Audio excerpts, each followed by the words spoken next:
out to?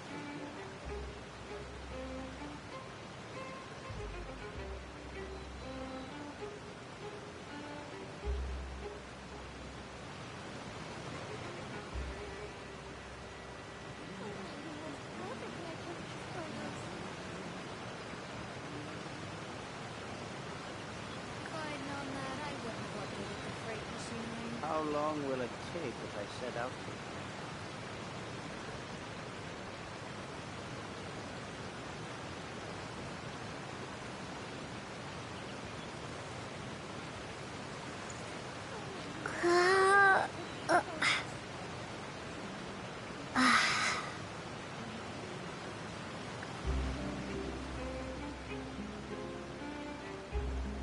How long will it take if I set out to?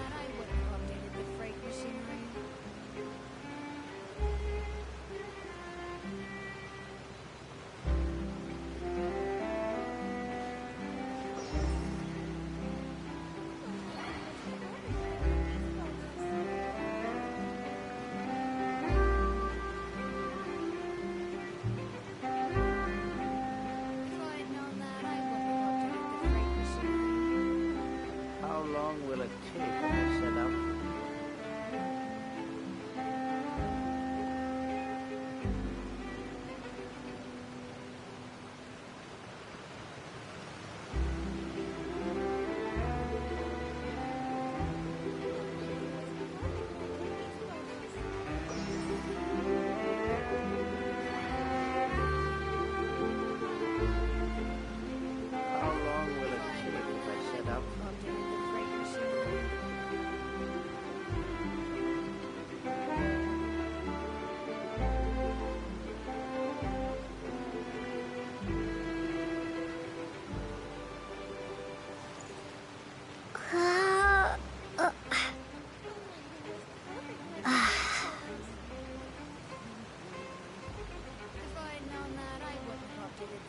How long will it take if I set out to?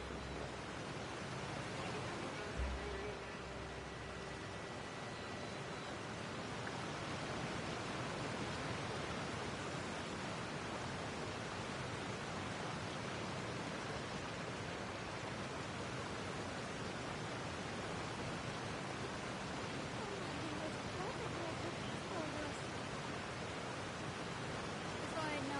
How long will it take if I set out to?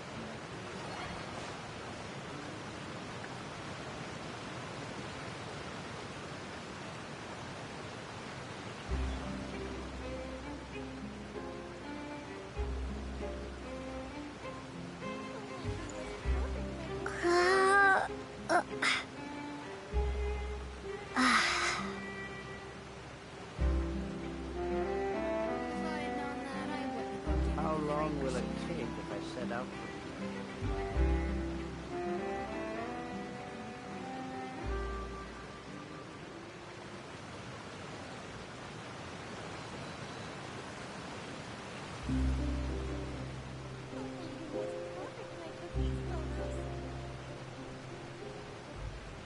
If I had known that, I wouldn't have updated the freight machinery.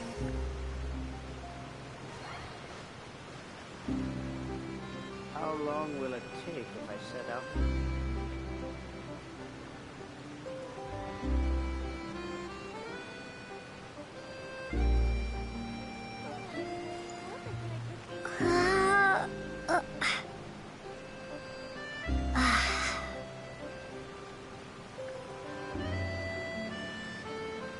If I had known that, I wouldn't have updated the freight machinery.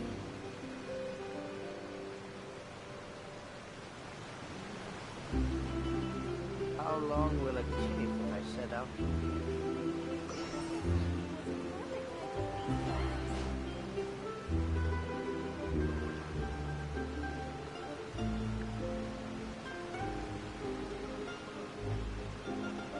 If I had known that, I wouldn't have updated the freight machinery.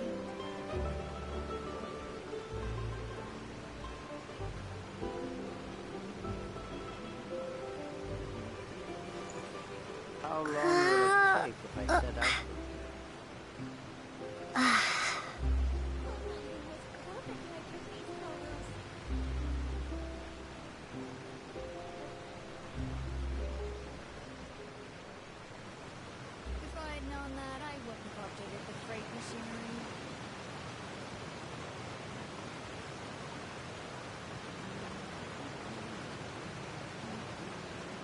long will it take if I set out from here?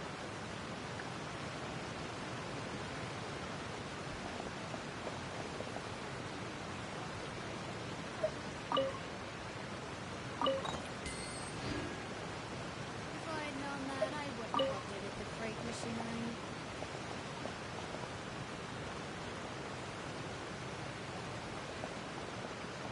How long will it take?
I'm going in! Let's light it up!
Benny's adventure team, assemble!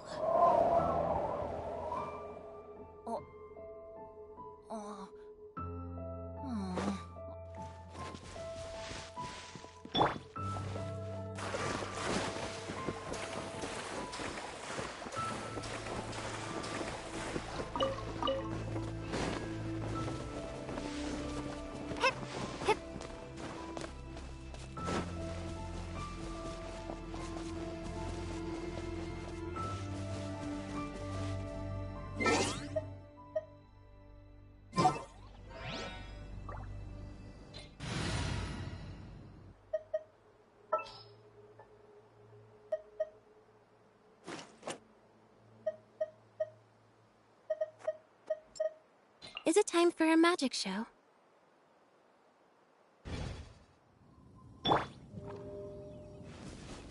Over here!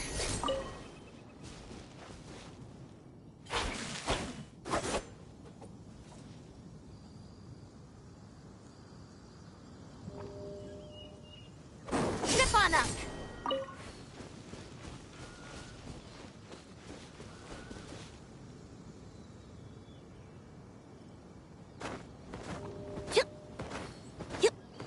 Surprise!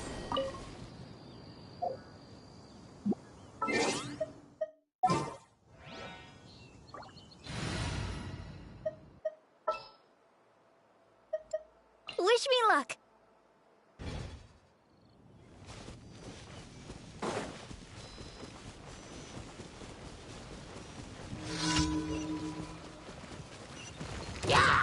Let's dance! Scatter! Spring force! Ha! Ha!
will be frozen in time. Dodge this!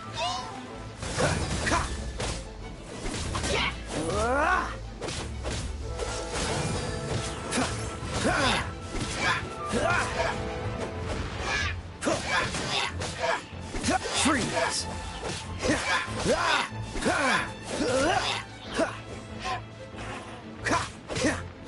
Dodge this!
Are you interested in going on an adventure?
Are you interested in going on an adventure?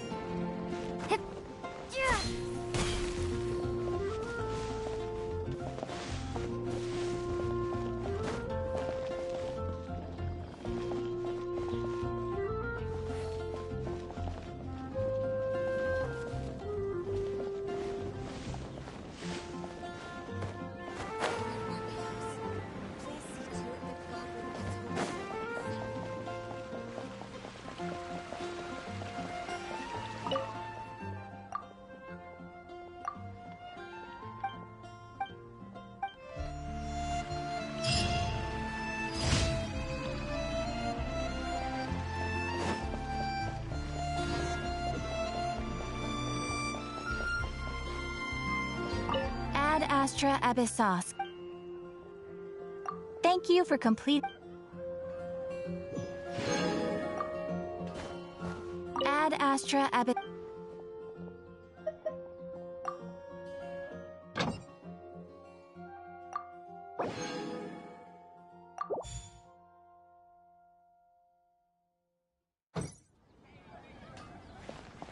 Come take a look. There will definitely be something that catches your eye.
Snatch Cliff is known for its views. Welcome. How can I help you? I guess I'll post a commission at the Adventurers Guild.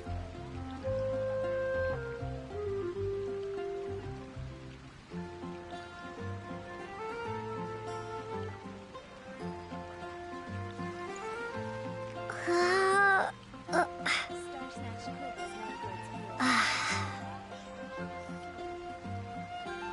Welcome. How can I help you?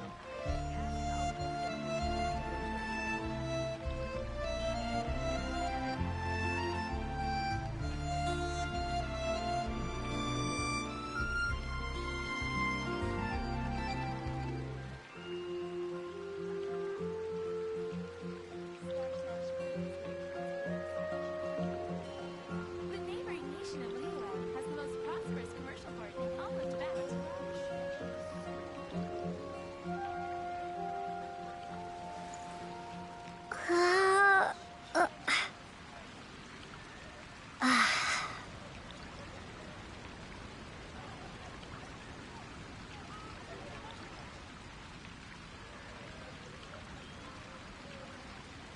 Star Snatch Cliff is known for its And views. a radish veggie The neighboring soup. nation of Liyue has the most prosperous commercial port in all of Tibet.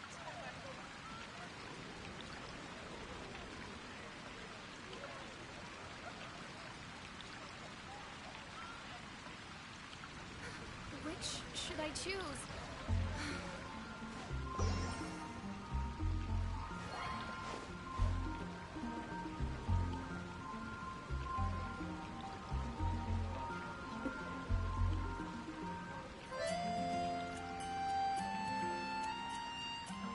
The neighboring nation of Liyue has the prosperous commercial port in all of Tibet.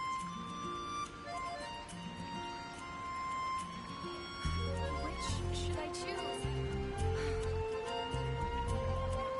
Star Snatch Cliff is known for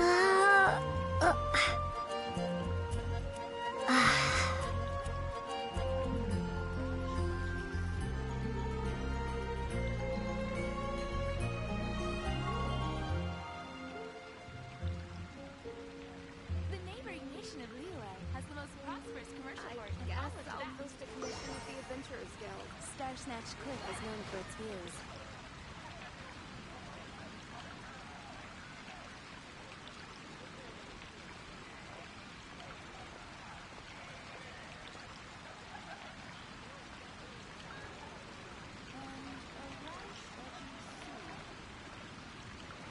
The neighboring nation of Liyue has the most prosperous commercial port in all of Tibet. Star Snatch Cliff is known for its views.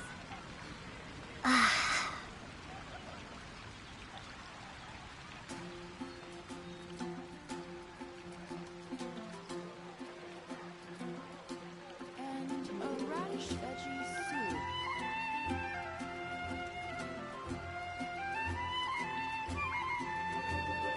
The neighboring nation of Liyue has the most prosperous commercial port in all of Tibet.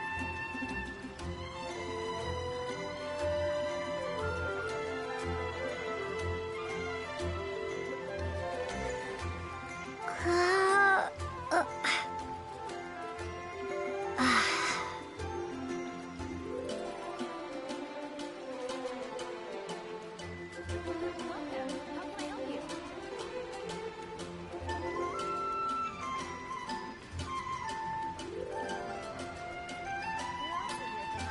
Which should I choose?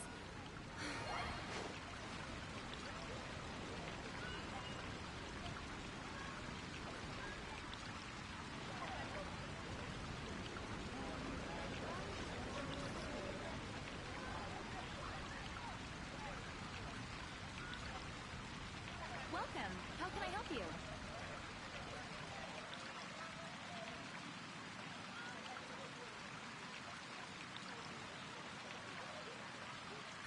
Which should I choose?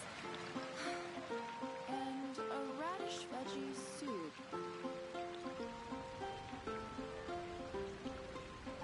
You're also here for Mondstadt's Mom, aren't you? Welcome. How can I help you?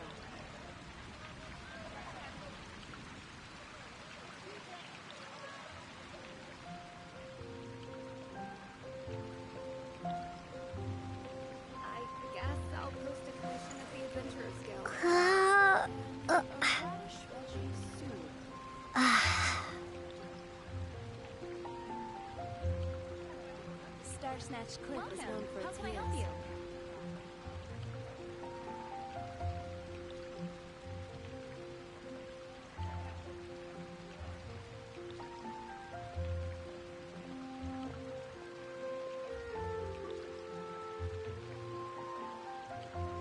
I guess I'll post a commission at the Adventurers Guild.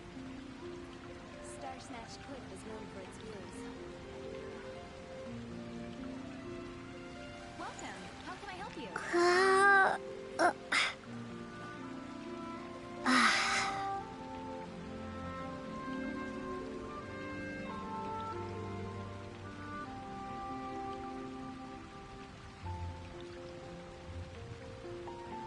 You're also here for Mondstadt's wine, aren't you?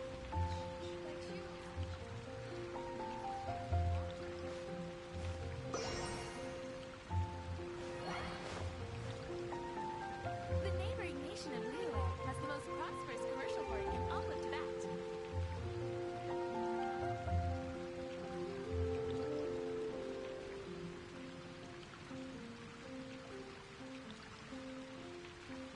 Star Snatch I Cliff is known guess for its I'll wheels. post a commission at the Adventurers Guild.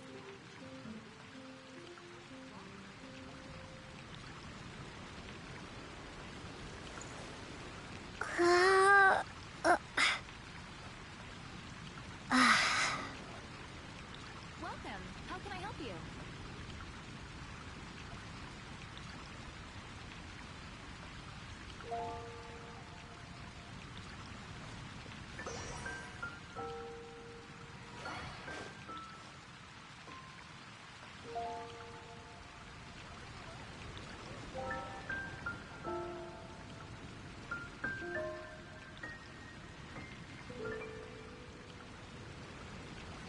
The neighboring nation of Liyue has the most prosperous commercial port in all of Tibet.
took these photos.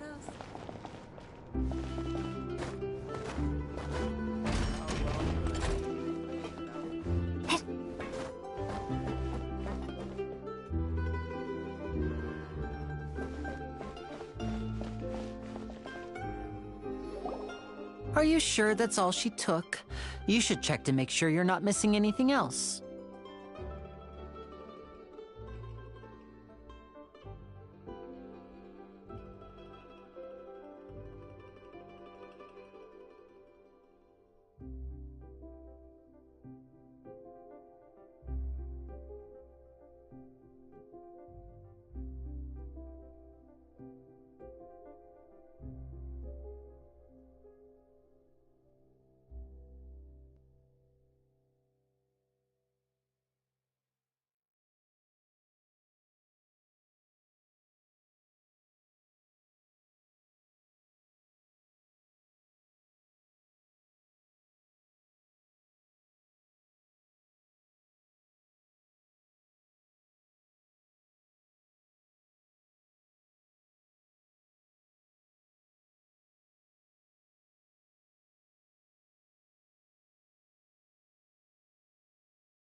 No, that was all.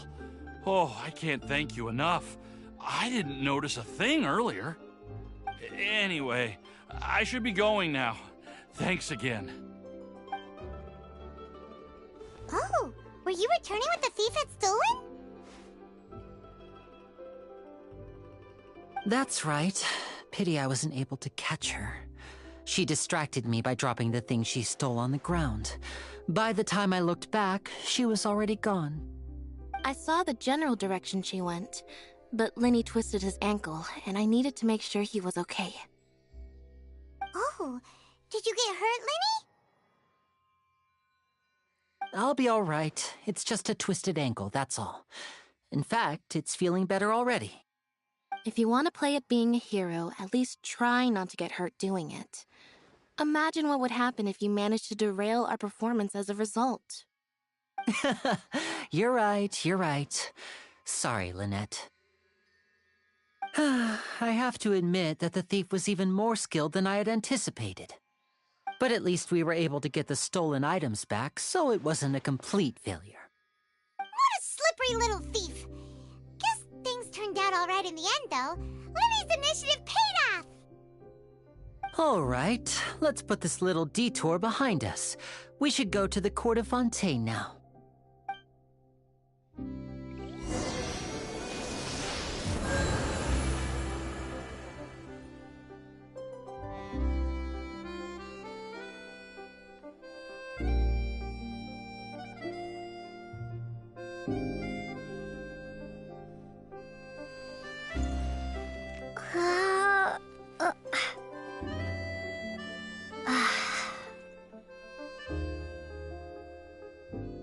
Even the longest voyage is just a short line through the air.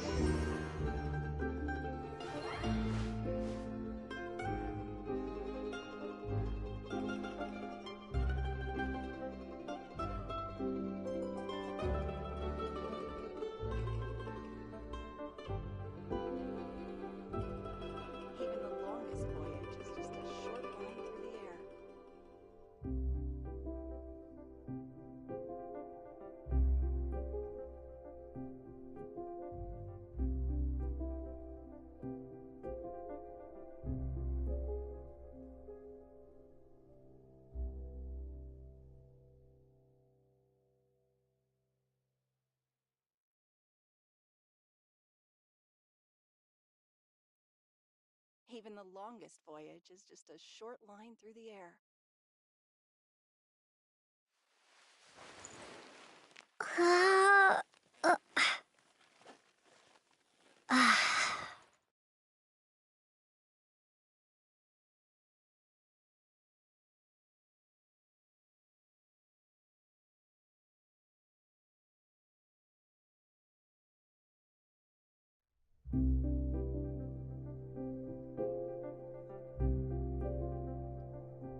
Even the longest voyage is just a short line through the air.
How long will it take if I set out from here?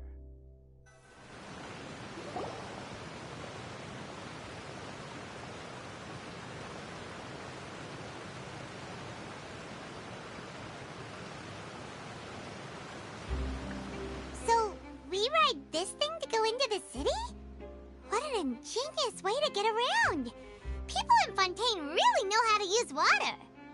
This is an aquabus. It allows people to travel between several key locations around Fontaine.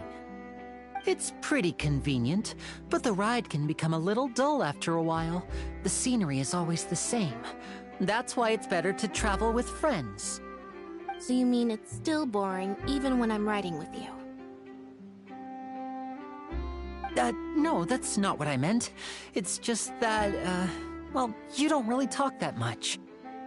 Besides, it doesn't really feel like a real trip when it's just the two of us. It's the same as being at home. Whatever. Guess that's what it's like to be an older brother. It's about time for us to leave. Let's get on board.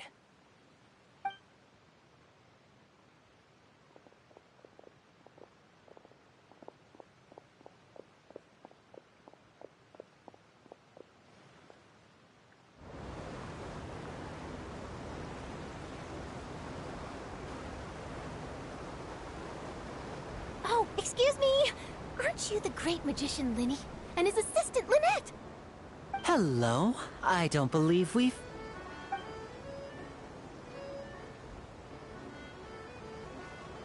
I'm Charlotte, a reporter for the Steambird. Nice to meet you. From the Steambird, huh? We've often relied on your paper to promote our performances. It's an honor to meet you. Wait, could that be the legendary traveler who's been making headline after headline in their journey across Tibet?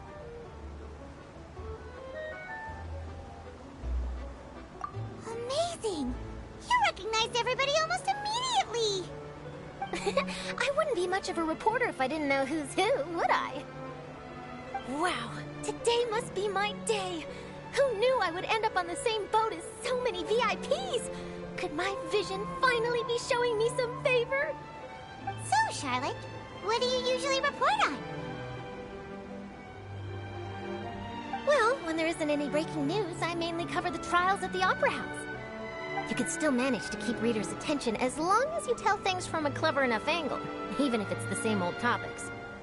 For example, reporting on how a scammer once deceived vulnerable girls into relationships, or how a financial criminal was once so poor that they ate a single piece of bread for 5 days.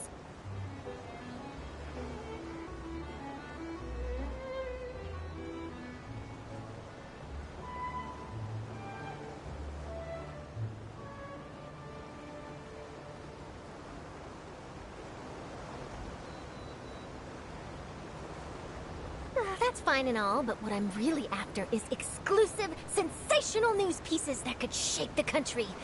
These smaller stories are a waste of my talents. Oh, I just remembered. I've been following a case lately. Well, a series of cases, actually. You mean the serial disappearances of young women case? That's right! These stories are the talk of the town right now, and it's probably the most mysterious case we've ever seen. If I'm the first with a draft ready to publish when the case is finally cracked, and it's the headline story in the Steambird, oh, when that happens, I bet all the other reporters will shed tears of envy. I've already gathered all kinds of materials. I just can't wait for the truth to be revealed. So, what is the serial disappearances of young women case? You mean the culprit hasn't been found? That's right. The first missing girl case happened almost 20 years ago. And ever since, after a period of time, another girl disappears. What the cases have in common is that the girls are all of a similar age, and that they've all vanished without a trace. But the scariest part is that to this day, none of the girls have ever been found. Many suspects have been arrested over the years in connection with this case, but shortly after each arrest, another disappearance would always happen.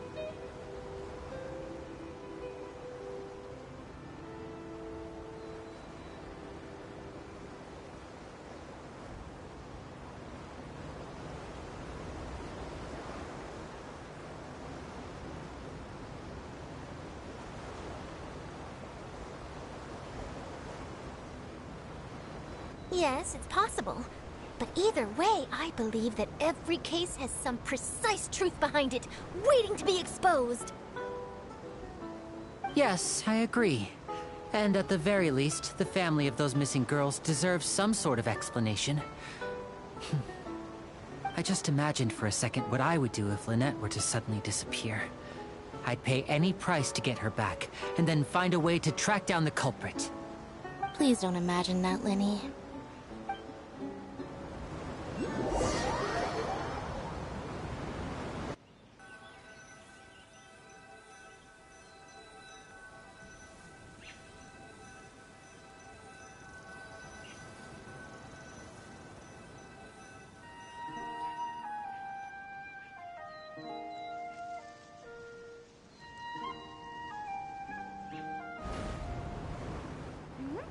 Hey, we're almost there! Look!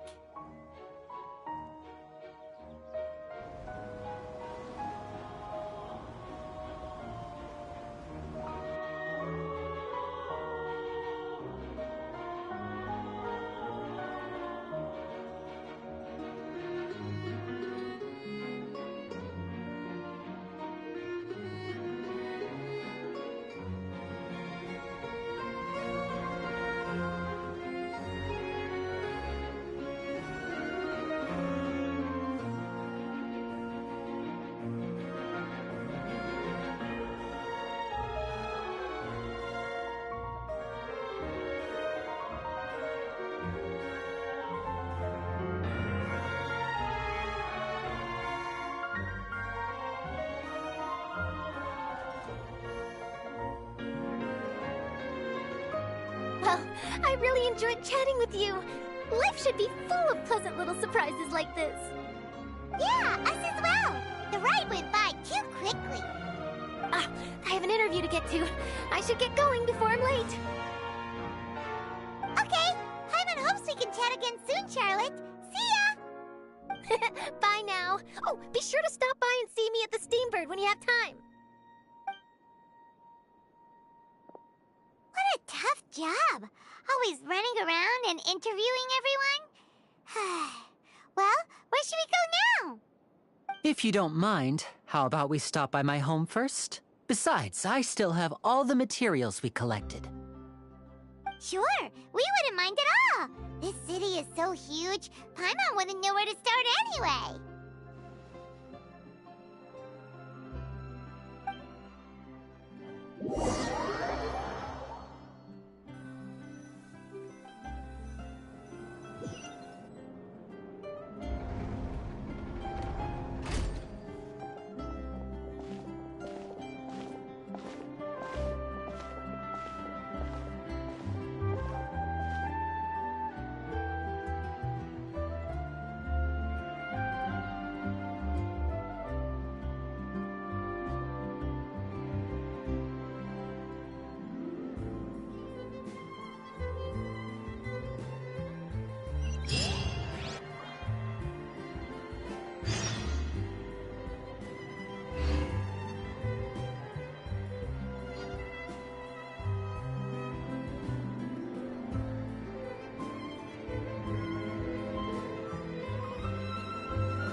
Does this big machine run on clockwork too?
Machine run on clockwork too?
Does this big machine run on clockwork too?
There's no point worrying about the future.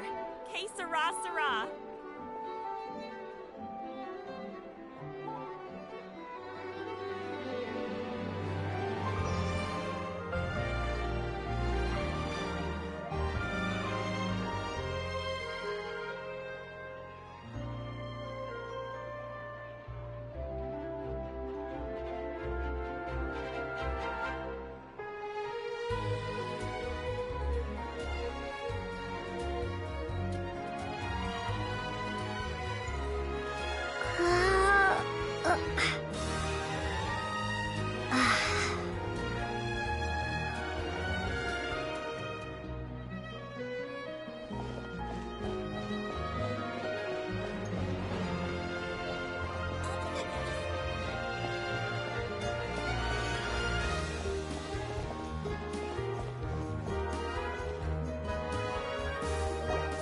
This is our current abode.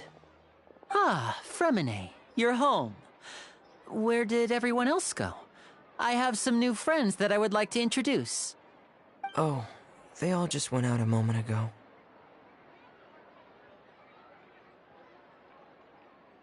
I see. Everyone is getting busier now that Father will be returning soon. I suppose that can't be helped.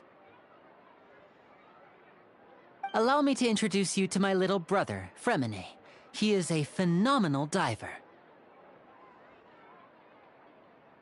Hello. Nice to meet you! Paimon is Paimon, and this is the Traveler! Oh, you sound very proud to have a diver as a brother, Linny.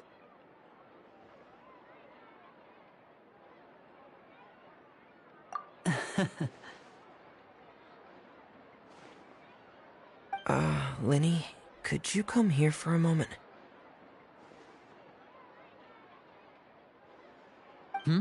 What is it, Fremine?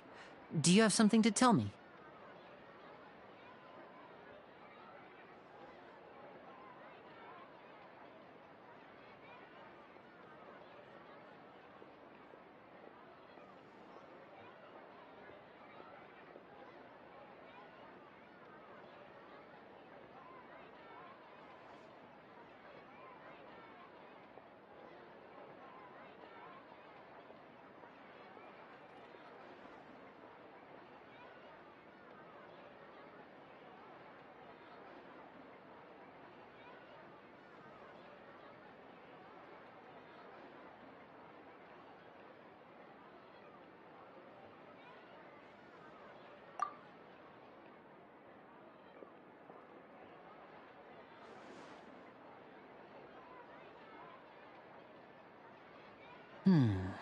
Okay, I see. Is everything all right? Oh, it's nothing. We were just discussing a little housework. Sorry for the interruption. Oh, before I forget, the Traveler and I collected more materials to make magic pockets. Were you able to get any, Fremine? Yes, I went diving and gathered lots of materials. I was about to give them to you. That's our Fremine, always quick with the underwater work. All right, I'll take these to the workshop.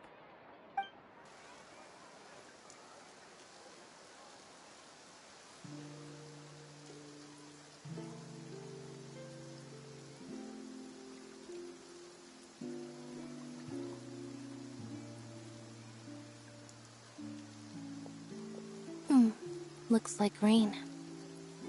Oh, you're right. But wasn't it clear and sunny just a moment ago? Fontaine's weather sure is weird. I'm afraid that's just how it is here. It often rains on days where there are trials being held in the Opera House, but don't worry, it'll clear up soon enough. What's wrong, Fremine? There's a legend about the rain that I tend to believe. It's said that a dragon of water once resided in Fontaine. Though we don't know where the dragon went, every time it weeps, the skies will cloud up and pour out rain. When I was a child, my mother told me that if I wanted to go outside and play, I should yell toward the sky at the top of my lungs. Hydro Dragon! Hydro Dragon! Don't cry!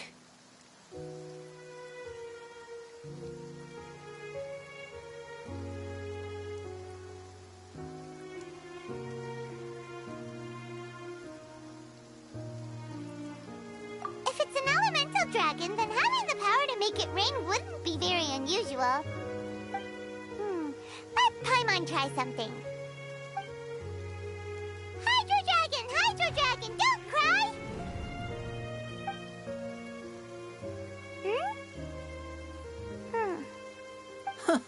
Doesn't seem to be of any use.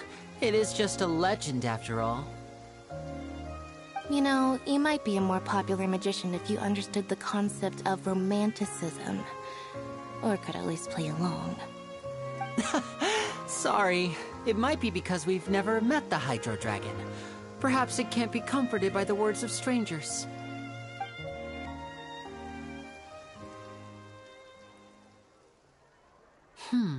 It rained for longer than I suspected. Oh, it's already getting late. Was there something you needed to do, Linny? Yeah, some preparations for the show at the Opera House. I need to find a way to catch the last aqua bus of the day. On the day of the performance, just ride the aqua bus to the island of Araneus. I'll have Lynette meet you at the fountain in front of the Opera House.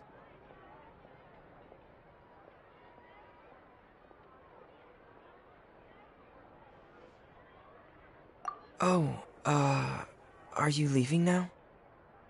What is it, Fremine? I'm in a hurry. Oh, I get it. You feel nervous delivering the materials for the magic pockets, is that it? Perhaps we could trouble the Traveler to help us take these materials to the Beaumont workshop and deliver them to the owner there?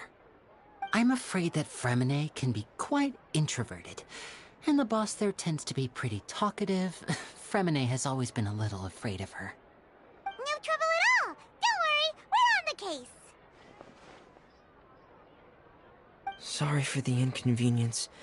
I'm quite useless when it comes to such tasks. I'll think of a way to make it up to you. Oh, no need! This'll be a walk in the park for us!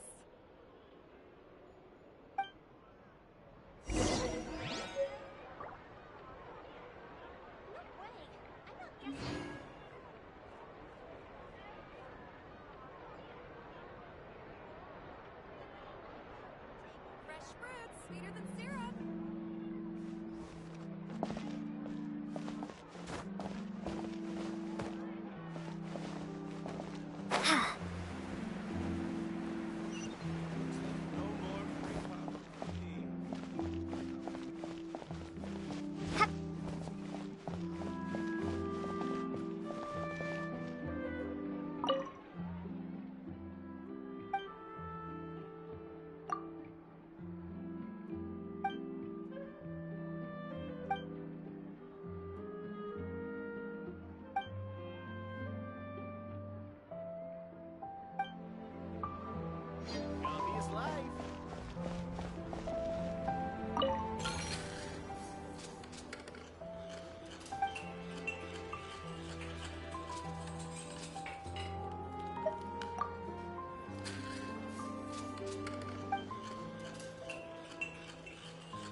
Hello?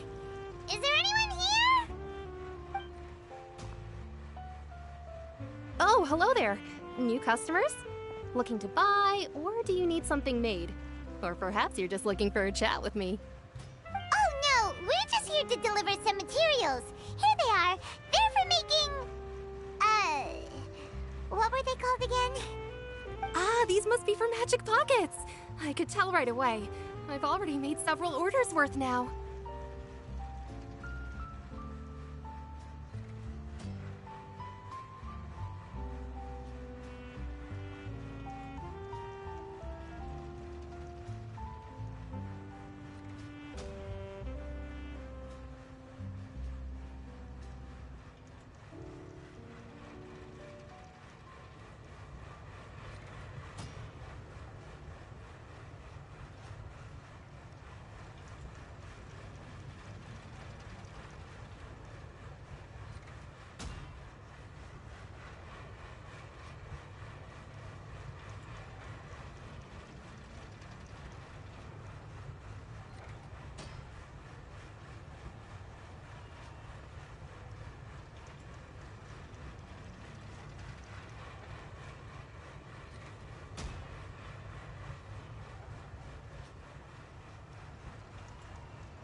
No need. They've already prepaid several batches worth. When they told me what they'd be using them for, I even offered them a discount. But they insisted on paying the full amount, saying that I had a business to run. It seems both their hearts and their pockets are made of gold. Whoa. So, is Lenny actually loaded? I can't say for sure, but who knows? Maybe there's good money to be made being a magician in Fontaine. Hey! Is this machine what you use to make stuff here? It looks really advanced. Why use your hands when a machine can do the work? It would be a waste not to use the latest technology, and wasting is a kind of crime. But where does a big machine like that get its power from? Well, it's a little complicated. I'm not sure I can put it in layman's terms for you. But basically, everything we usually use here in the city is powered by indemnitium. It's a type of energy that's produced from trials. Huh? How can trials produce energy? Well, I'm not completely sure of all the details myself, but basically, when a trial is in session, the Oratrice Mécanique d'Analyse Cardinale harvests people's belief in justice and converts it into energy to be used all around Fontaine. So that's what its other function is? Paimon heard that the Oratrice was created by the Archon to make judgments. But Paimon still doesn't get it. How could something unreliable like people's beliefs be turned into a stable power source for these machines?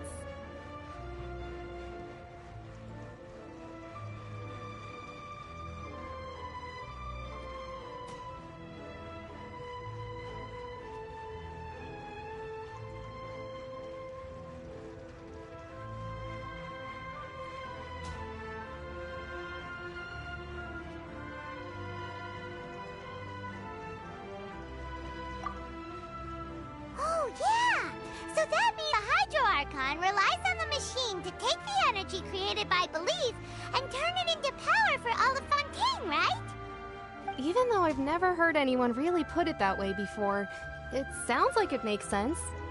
Besides indemnitium, we have another type of energy called pneumosia. It isn't produced by the power of the Archon, but it is unstable by nature. Even now, it still cannot be widely used by civilians. I thought I'd find you hard at work, but here you are chatting the day away. Since you're already talking, I'm sure you wouldn't mind a few words with me. You again? Didn't I already promise you that I'd have the more I owe to Confrérie of Cabriere by next month? Why are you hounding me now?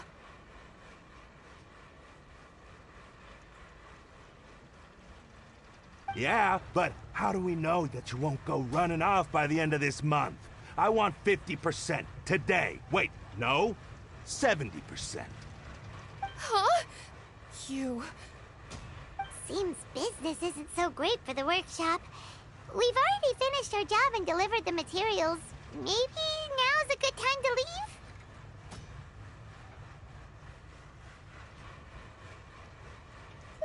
Hey, hold on. Before you go around trying to collect payments, why don't you settle your own debts first? If Confrérie of Cabriere wants to poach clients from Northland Bank, that's fine. But I'm afraid you still owe the bank a hefty sum of mora. So why don't we work things out between us first, before you get back to your little conversation here? You're from Northland Bank. But we said we'll pay everything we owe next month. Why are you hounding me now? Traveler, Paimon! I didn't think I'd run into you here in Fontaine. What are the chances? We're surprised to see you too! What are you doing here in Fontaine? You didn't want to stay in Snezhnaya?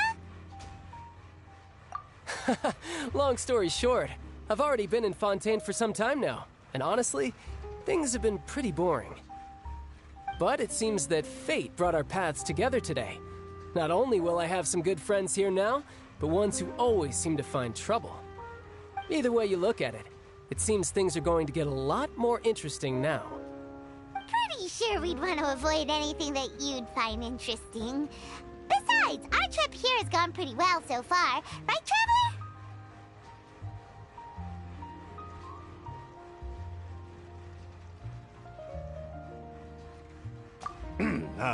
Hey, you, Northland Bank boy. Aren't you forgetting something? Don't interrupt. It's not often I run into the Traveler like this. Why don't you wait for me over there for a while?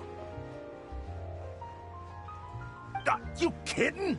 Aren't you the one looking for us? You really expect us to sit and twiddle our thumbs while you catch up with your friends? Listen to me, boy. If you want your mora, fine. Why don't you come and take it? Hey, I just said not to interrupt. Oh, by the way, Traveler, the last time I took Tonya and Tusser ice fishing, Tusser said... Hey! That's way over the line! All right, boys, let's see who's to pay up now! Can you at least let me finish one sentence? Fine. Though the bank told me not to get rough with our clients. You're the ones who started it. This is an act of self-defense. You two will have to be my witnesses, okay?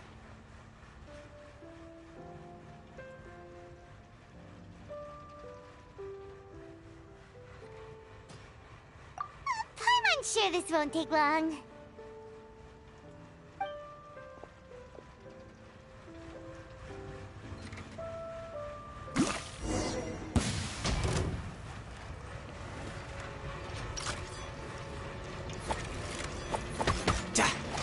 Tidal wave. Brace yourself. This is gonna hurt.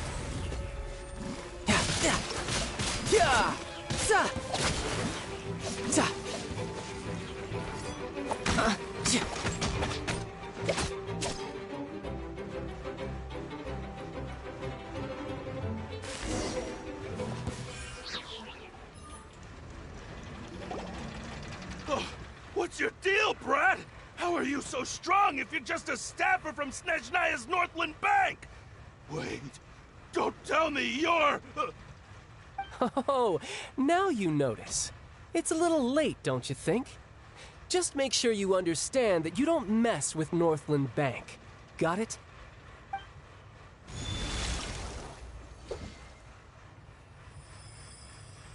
Huh? Now's my chance!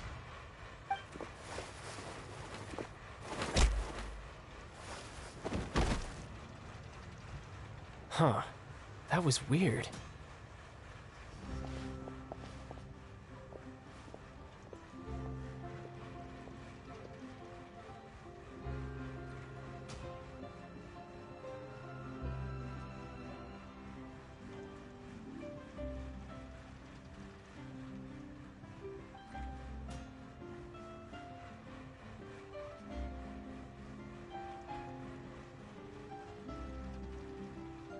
I'm not sure. It's as if I suddenly lost control of my hydro powers when I needed them. Maybe there's something wrong with my vision? Strange. How could that happen? First time Paimon's ever heard of someone losing control of their vision. Never mind. It doesn't matter. If I want to stay sharp, I shouldn't be relying too much on my vision anyway. Besides, I always have my delusion in case I need it.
So what are you doing in Fontaine, child? And don't say it's work for Northland Bank. Well, I guess it's because I've been in a bad mood lately. Huh? What kind of reason is that? Wait, since when do you feel down about anything? I don't know. Maybe I still have a lot to learn about myself. But recently, there seems to be some sort of restless power stirring inside of me. And I don't know why, but every now and then I feel like I'm in a terrible mood. Maybe you losing control of your vision just now is connected with that power you're feeling inside. That is a possibility.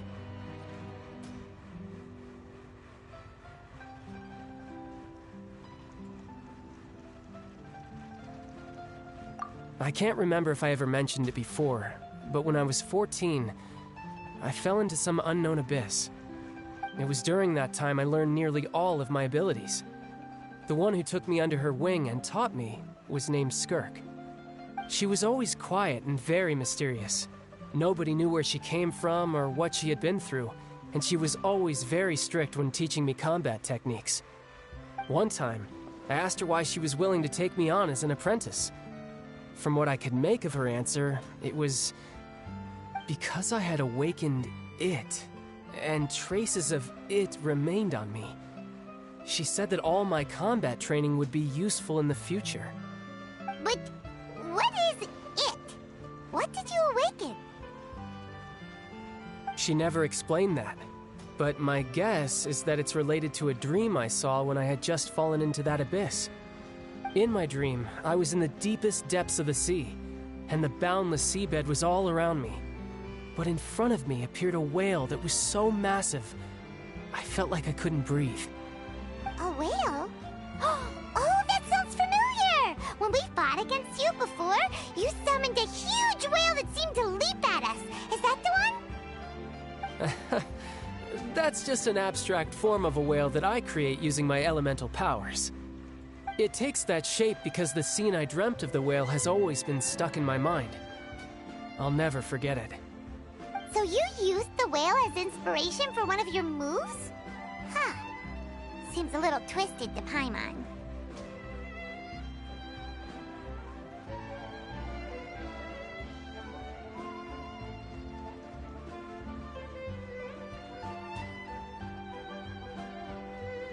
So why don't you just go ask your master?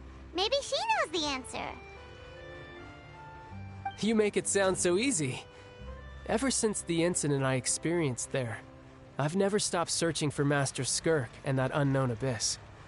But it's been years now, and I've still found nothing. There isn't even a trace of the place where I remember falling into the abyss. Oh, it sounds like some kind of ghost story. Yeah, I'm out of leads at this point, but there's nothing more I can do. It seems that strange encounters in this world tend to be elusive like that. Oh, seems the time really flies when I'm talking with you. I just remembered I have somewhere else I need to be, so I should get going. What? More work for the Northland Bank? No, it's more of a personal appointment. Lately, I've been sparring with some of Fontaine's official champion duelists whenever I'm feeling bored. Official champion duelists? You mean it's their job to duel? Yep, in Fontaine, before a criminal goes to court, they're given one chance to defend their honor by requesting a duel with an official champion duelist. The champion duelists are all-powerful fighters selected from among the nation's best. And the duel itself is a no-holds-barred fight with no specified stopping point.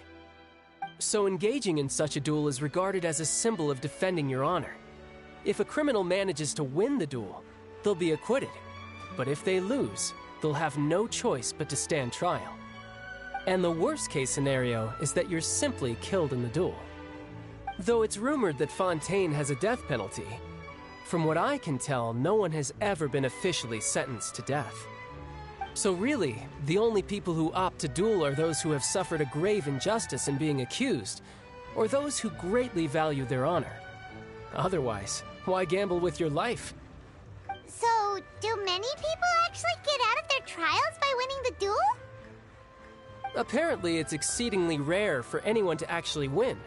Fontaine probably enacted this system as a way to show that the nation respects the honor of its citizens. Besides, none of the champion duelists are to be trifled with, which is exactly why I was itching to face them as soon as I got to Fontaine. Apparently the one I'm meeting today, Clorinde, is the strongest of the champion duelists. I had been asking her for some time before she finally agreed to face me today. Well, that's child for ya. Paimon feels like we heard that name somewhere before. Clorinde. Huh.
Oh, before I forget, I want you to have this.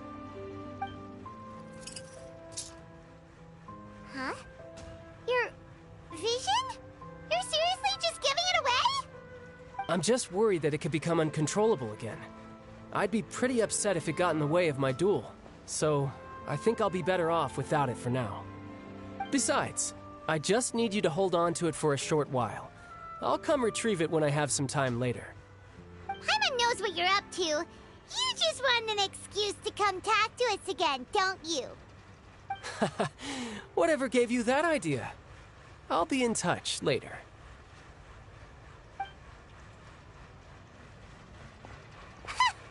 That sneaky guy. He said he's been feeling down lately, but he seemed the same as ever to Paimon.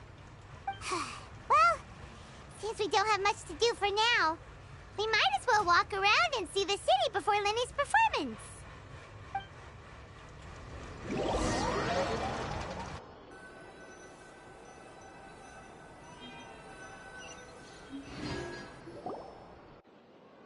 Wow! Who could have seen that coming?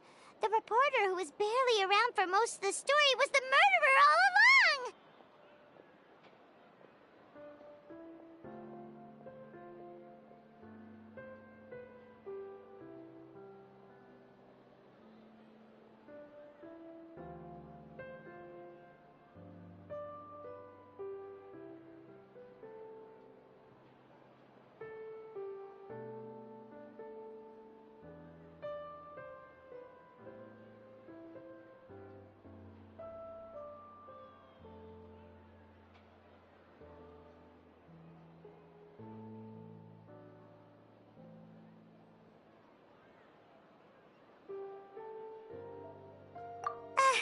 Sorry. Paimon was just surprised, that's all. Whew. Paimon never saw that twist coming. The murder mystery novels here are amazing. The whodunits here in Fontaine are a lot different than the light novels you see from Yai Publishing House. Both have their merits, but Paimon thinks this style of novels are more, well, novel. It's so exciting to reach the moment when the mystery is uncovered, especially in the one Paimon was just reading. You should buy a copy and read it too.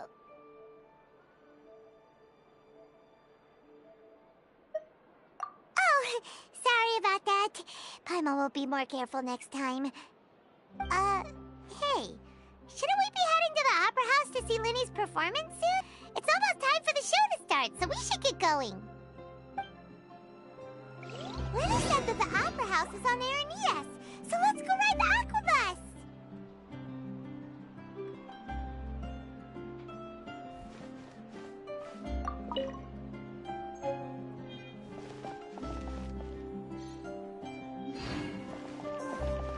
I could make a fortune from this. Too much motion puts you at risk of doing something irrational. So these are the kind of headlines they're going for these days.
Charlotte? Who's her friend, and what are they chatting about? Be pleased with the cherry on top, Charlotte! Journalist extraordinaire! Please tell me you're joking! I read that a gang of criminals tricked the Gardamex by disguising themselves as blubber beasts. It's true, isn't it? It has to be! I've invested all my savings into graph adversarial technology and even taken out a sizable bank loan. I'm begging you like the beggiest beggar in all of begdom. I need you to calm down a little, Miss Lapine, Pauline. I admire your passion for your research, and I don't mean to dash your hopes for those, big-ticket orders. But I'm afraid I'm not joking. The Blubber Beast incident was a short story mailed to us by an anonymous amateur author, written in the style of a true story.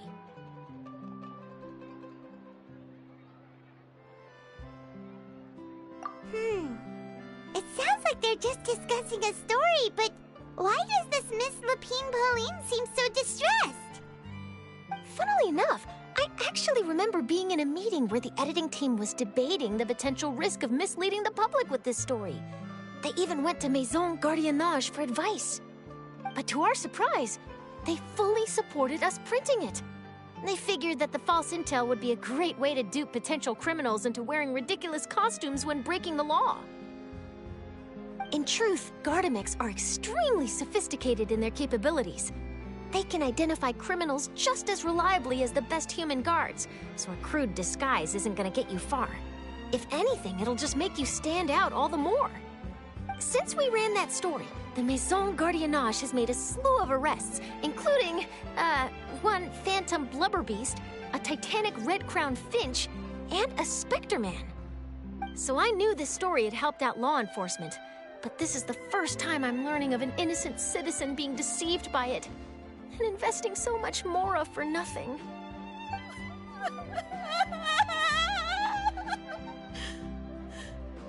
Uh-oh. She really sounds like she's in pain. Paimon thinks we should just ask Charlotte what's going on. Hey, Charlotte! Traveler, Paimon, it's you! I was in the area taking some photos for a story when I got to talking to Miss Lapine Pauline about her research. She read an article in the Steambird about a criminal who evaded Gardamex detection by disguising themselves as a blubber beast. Inspired by this story, she spent a lot of Mora researching counter-criminal image recognition technology.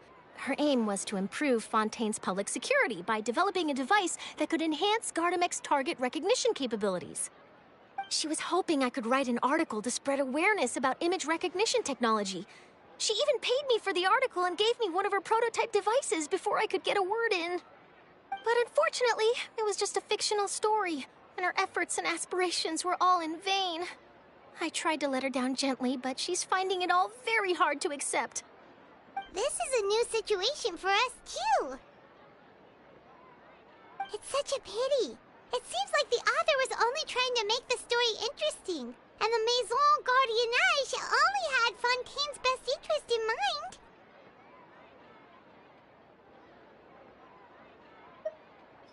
Wait, Miss Lapine Pauline, what are you doing? I'm gonna pick a fight with a Gardamex, head to the opera at Biclez, and get a one-way ticket to the Fortress of Meropide. That way, I won't have to repay my debts. It's the only way I can afford to keep on living. Whoa, there's no need to go that far. I mean, come on, look at you. You wouldn't even dent the Gardamex armor. In all likelihood, they'd only hold you up at the Maison Gardiennage for a few days before letting you out, and then you'd still have to repay your debts. Actually, instead of going into the technicalities of that, how much did you actually invest? How bad can it really be? 270,000 Mora. Okay, well, escaping to the Fortress of Meropide over a sum like that seems like a last resort. Surely there must be other options. Not anymore.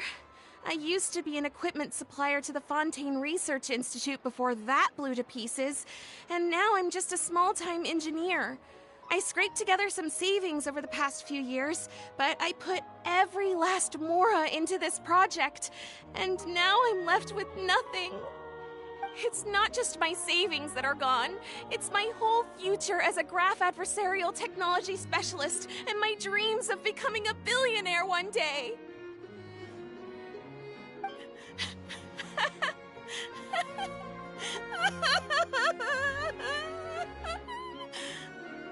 My life is over. Don't despair, Miss Lapine Pauline. I think I know a way for you to turn this around. This prototype you've given me, the camera lens for image recognition sample collection.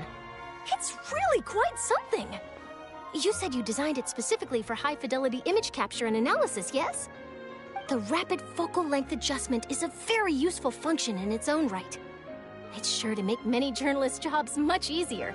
In fact, I'd say it has the potential to revolutionize Fontaine's news media. So your research efforts thus far are by no means in vain. The technology you've developed may have many applications that you've never even considered. Really? Absolutely. I've been working as a journalist for the Steambird for a long time now. No one understands the issues we journalists face on a day-to-day basis better than me. So keep calm, take heart, and start thinking about mass production. In the meantime, I'll show invention to all my colleagues to drum up interest in your product. I can't believe it! If this is true, then I can look into setting up a whole camera lens development pipeline.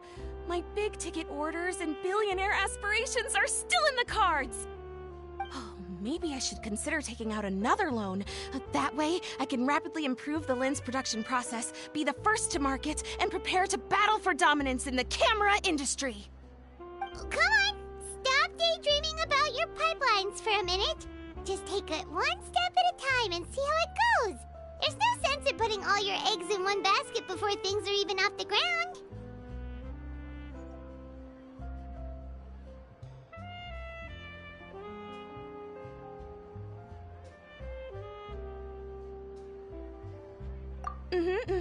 And I can probably speak to some people I know and license my image recognition device to a workshop to raise some funds.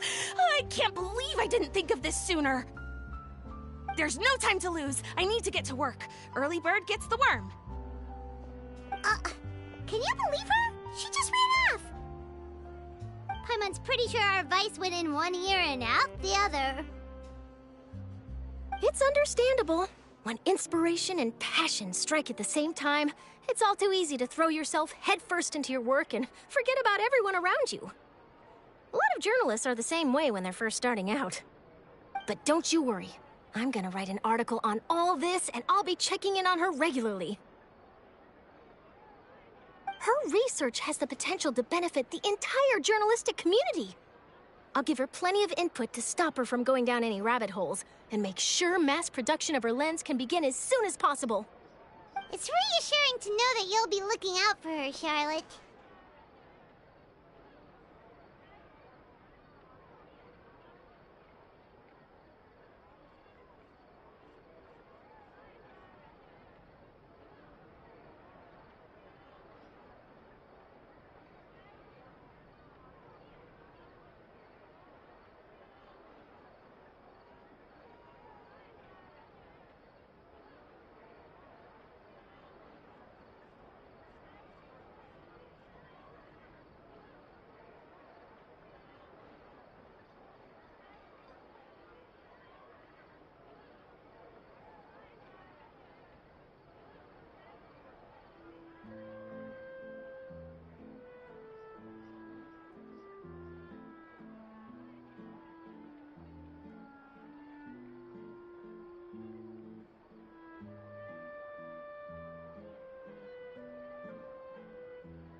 Actually, you know what? Why don't you two take this prototype lens?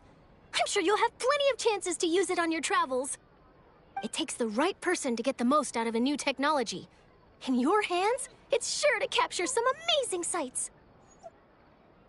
Thanks a lot, Charlotte. What a nice surprise. We were just curious about what you guys were talking about. Totally didn't expect to get a free gift out of it. You're welcome. I got something out of this too. The beginnings of a very interesting news story. The boundaries between real news reports and news-like fiction must not be blurred, even when there's a compelling justification for doing so. Yes, that's how I'll phrase it to the editors when I give them my feedback. Let's hope we don't mislead any more well-meaning citizens in the future.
Time itself is a silent song.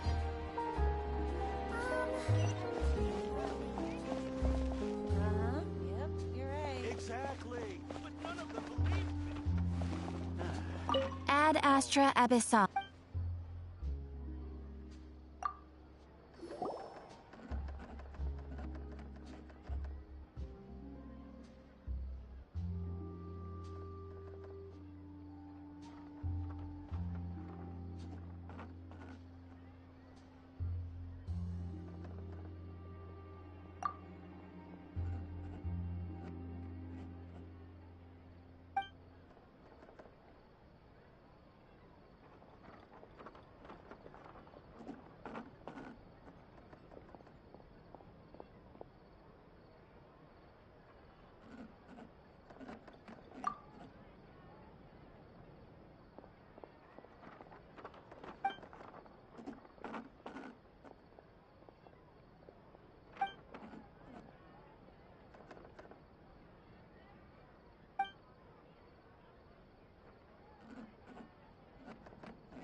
What a place to hold a performance!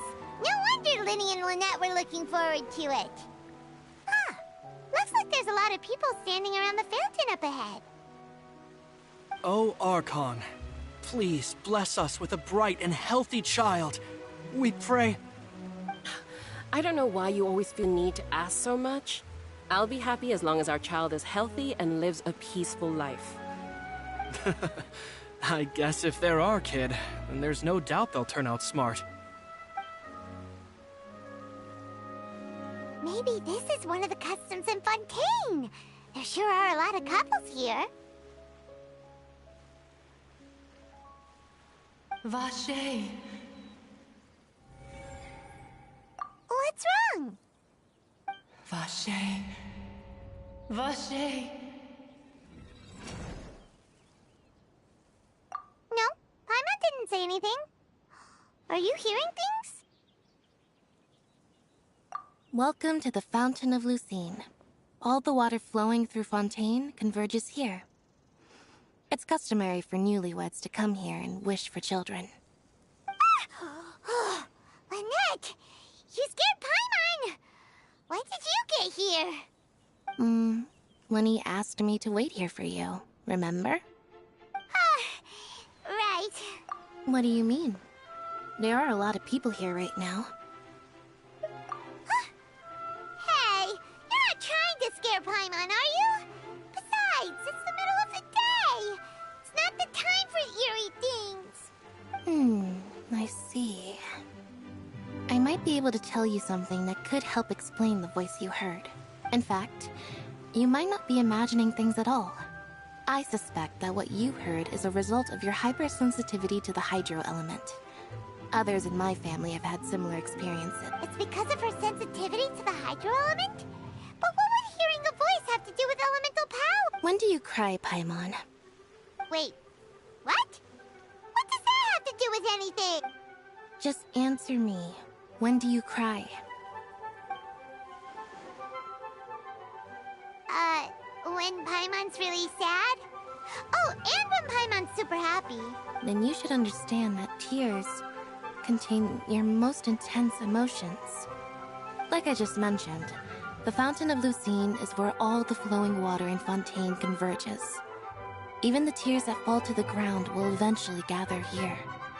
So maybe what you heard was the intense emotion coming from someone's tears. So, what did the voice say?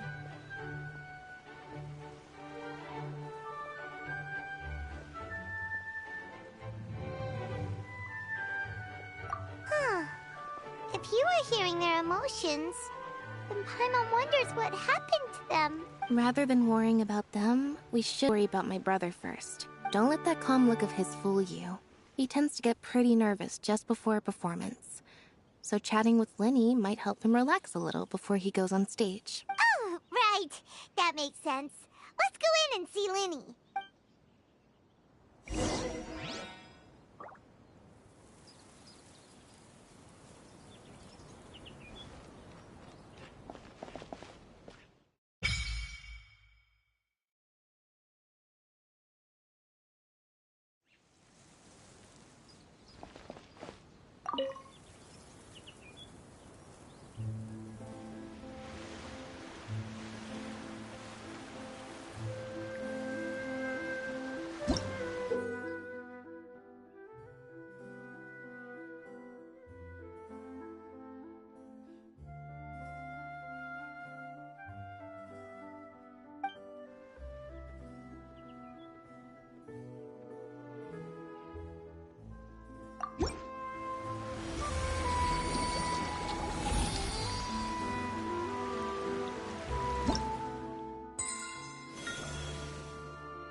Is this an answer from this world?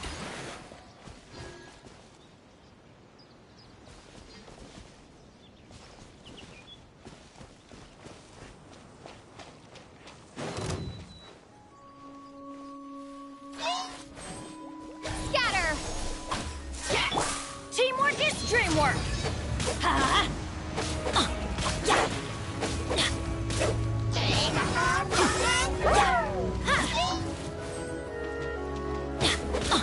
Let's light it up!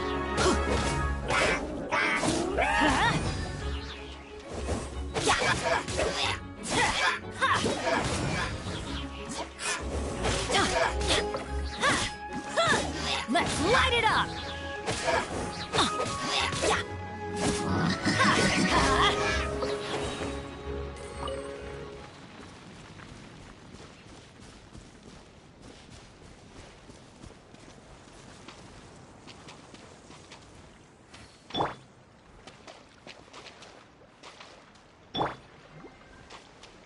I'll protect us.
Keep going.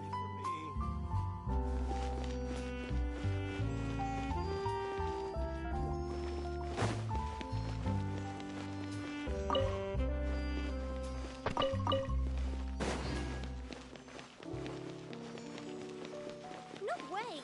I'm not guessing. There's no point worrying about the future.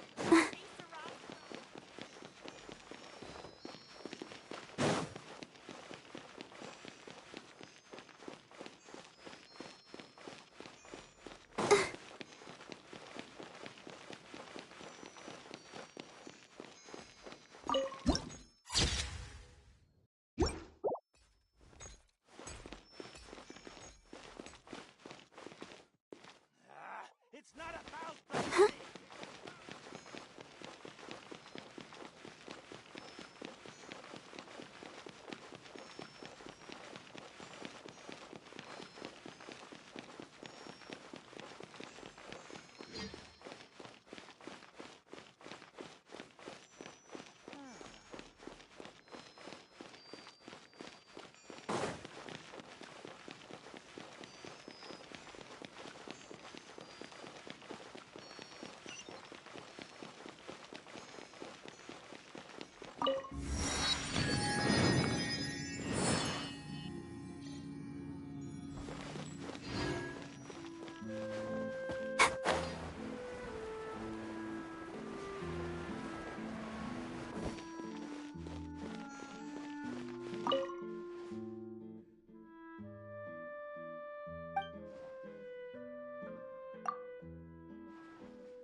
House of Truth.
La da da da da da da da da da.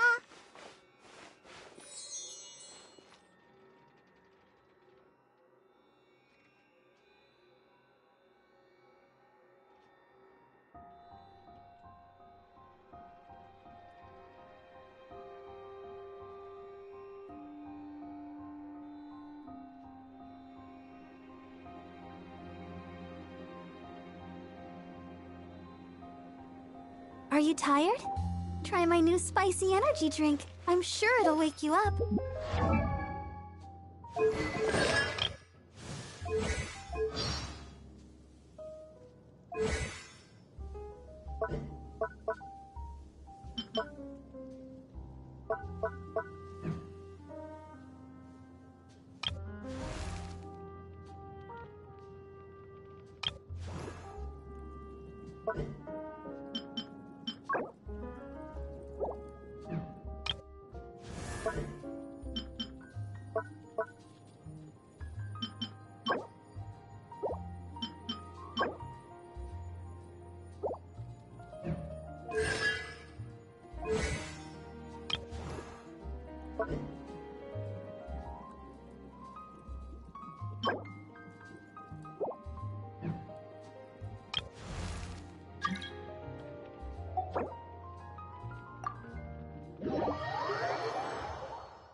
La.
The show begins!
Boring!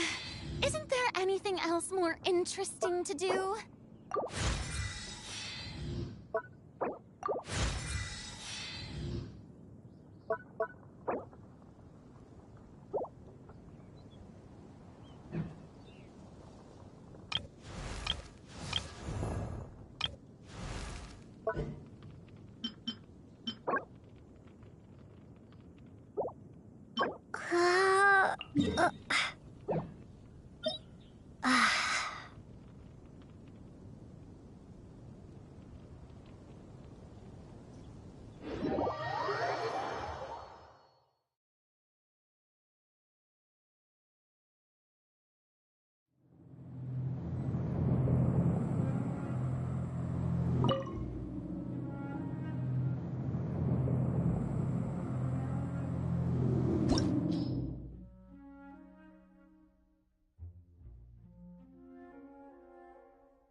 Want to taste of my hammer?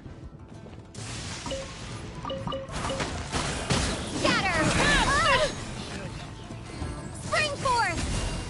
Suffocate!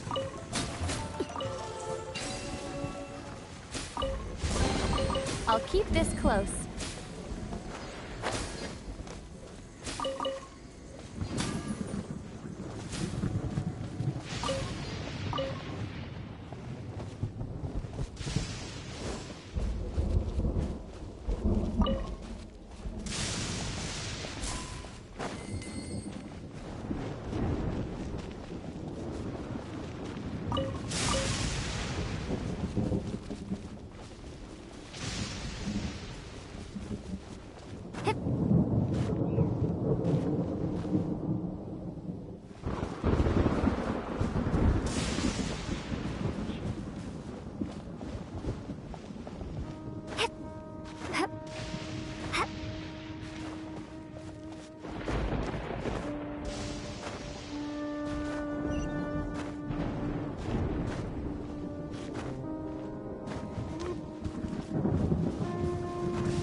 Laid bare.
The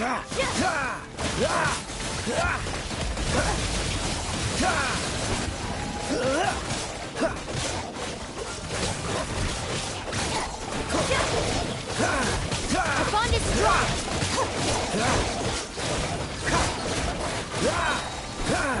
Oh, so sorry.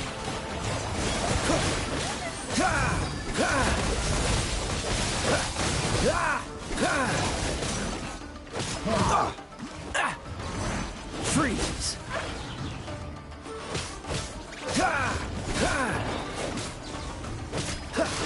Witness my power!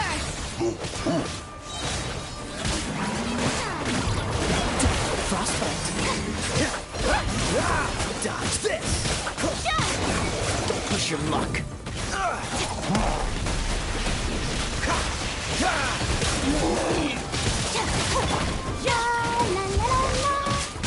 Let the show begin.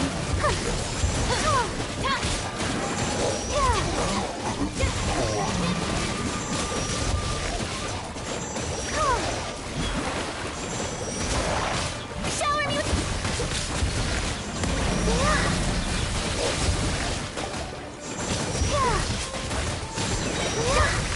Ready? Steady. The bond is strong!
Freeze!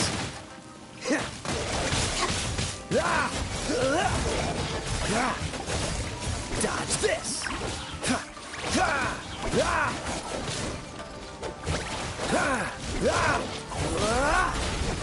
Freeze! Frostbite! Dodge this!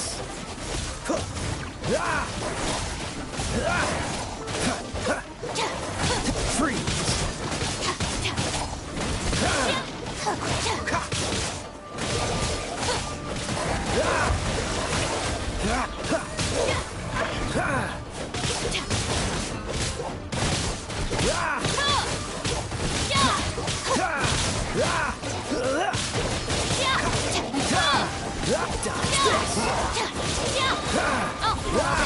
This one will be frozen in time. Don't push your luck. Don't push your luck.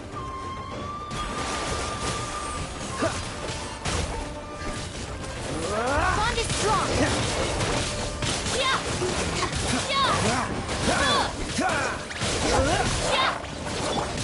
Let's dance. Come on, we can do it.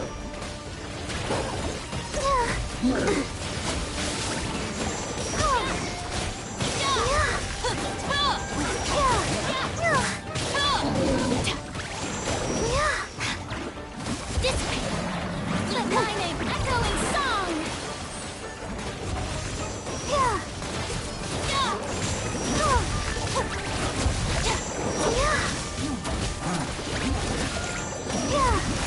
I'll protect us. Ready, steady, go! I'll settle this. Strike a pose. Let the world fly.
Oh, so sorry.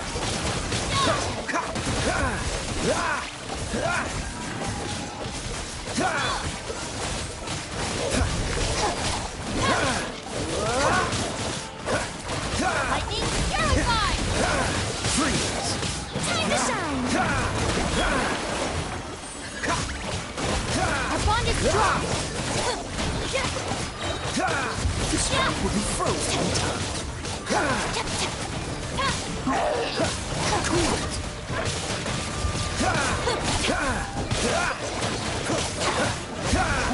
Freeze! Let the world collide! Don't get frostbite.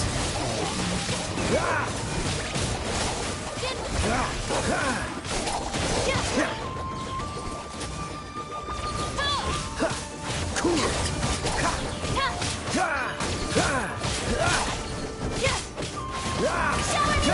Freeze! Our bond is strong! This moment will be frozen in time.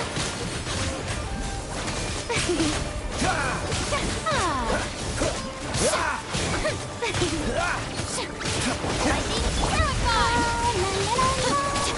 Let's dance! Strike a pose!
Time to shine!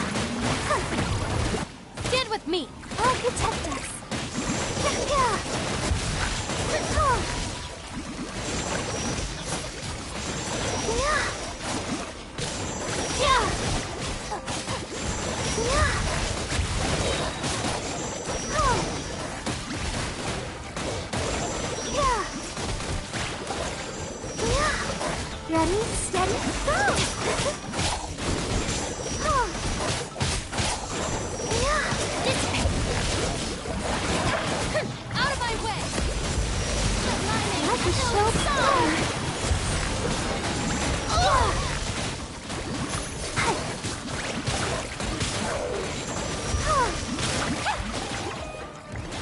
Time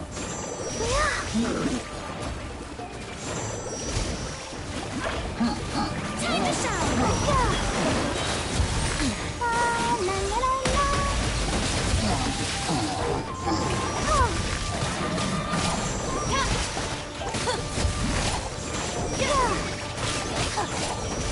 Let's dance!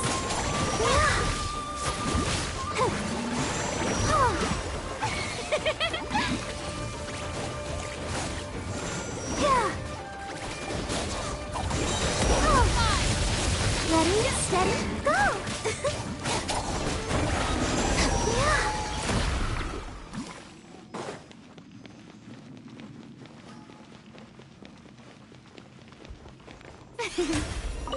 May I present?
Being too popular can be such a hassle. Who knew the people would adore me so much?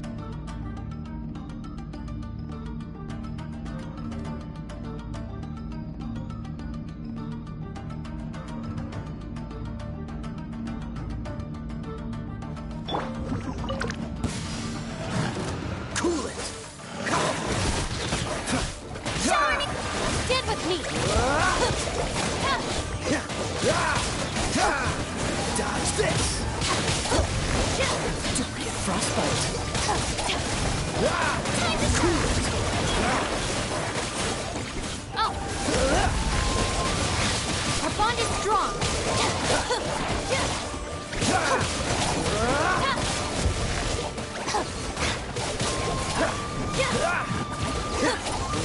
Dodge this!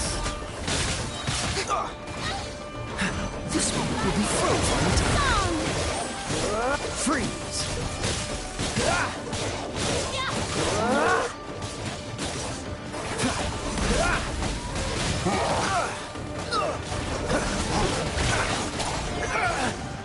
Dodge this! Get with me! Cool it! Oh, so sorry. Dodge this! Our bond is strong! Out of my way! Cool it!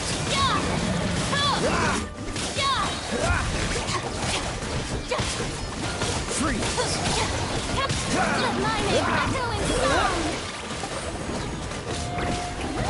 Dodge this! This moment will be frozen in time. I'll settle this! Get with me! Freeze!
wonder when I'll be as tall as my big sister.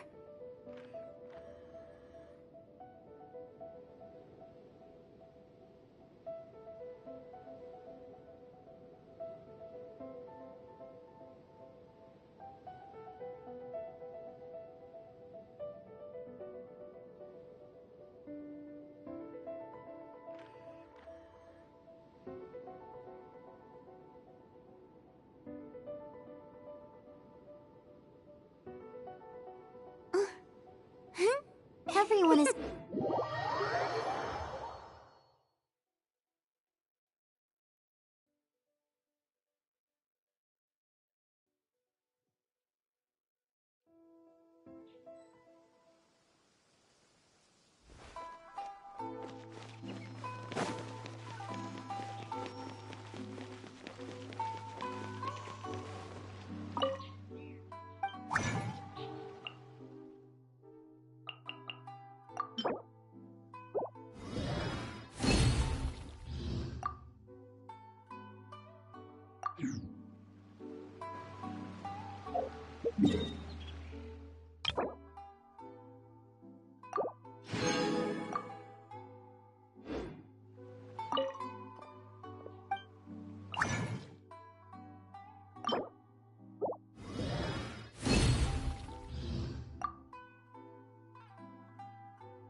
Why close doors for the same mistakes over and over again?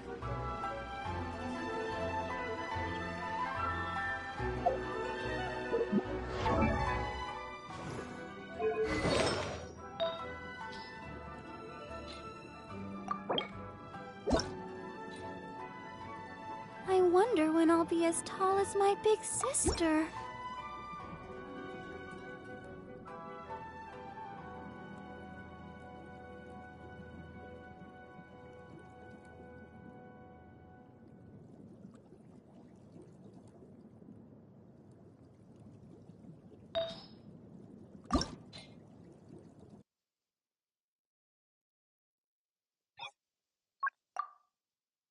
Are you tired? Try my new spicy energy drink. I'm sure it'll wake you up.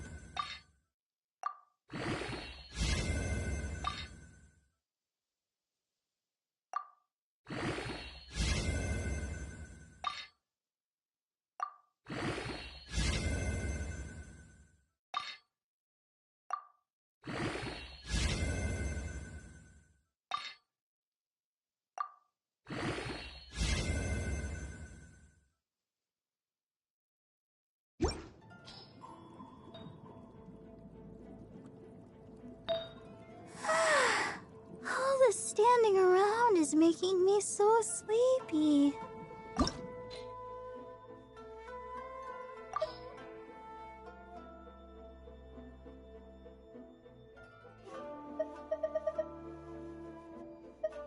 I wonder when I'll be as tall as my big sister.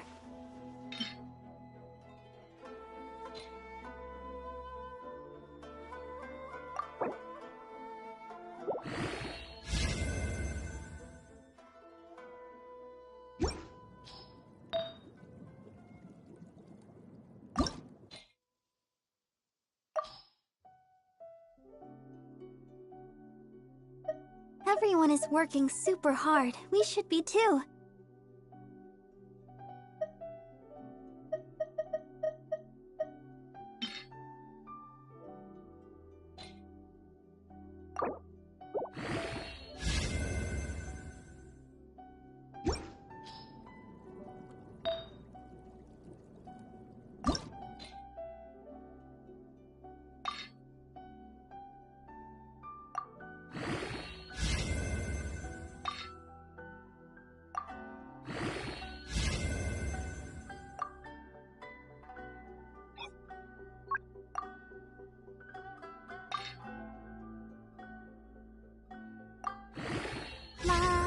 da da da da da da da.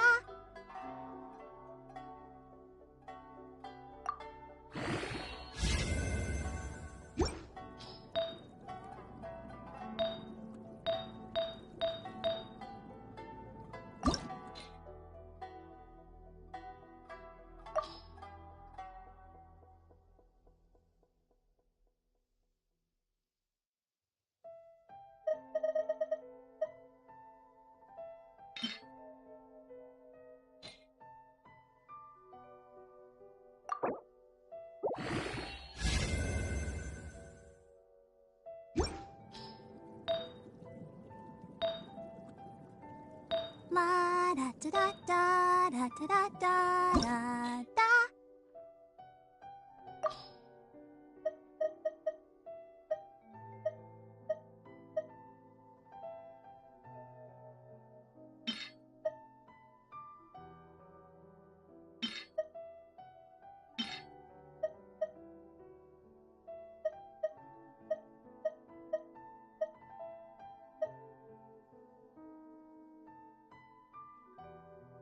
Are you tired? Try my new spicy energy drink. I'm sure it'll wake you up.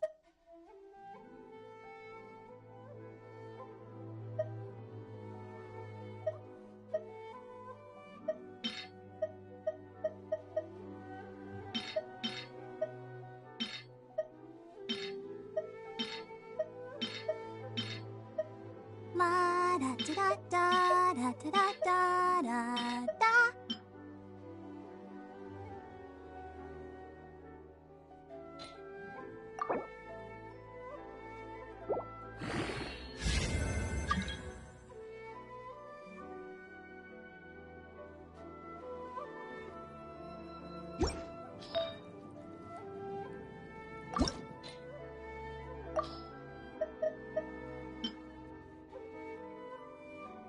Everyone is working super hard. We should be too.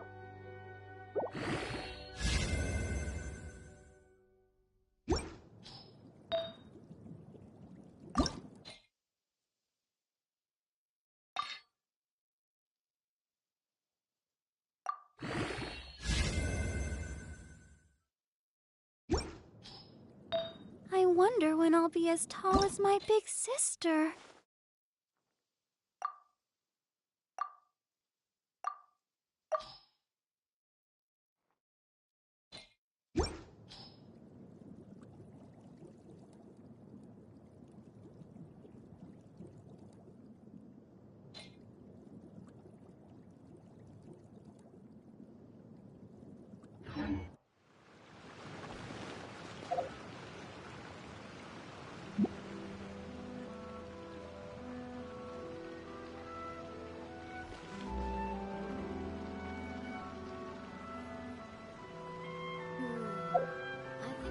Try some creative cooking.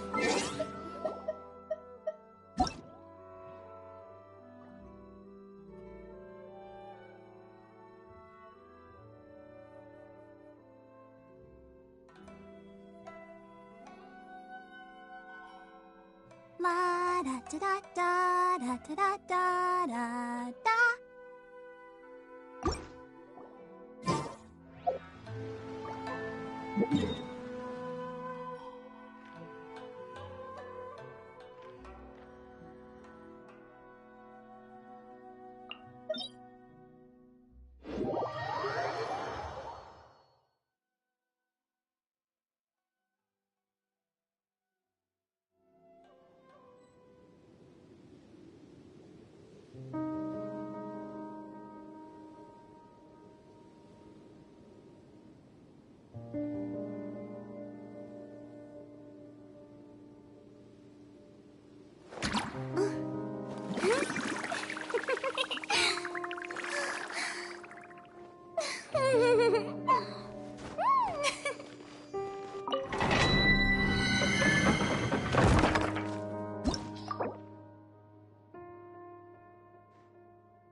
Dodge this! Don't get frostbite! New strategy. Let the show begin. Come on, we can do it.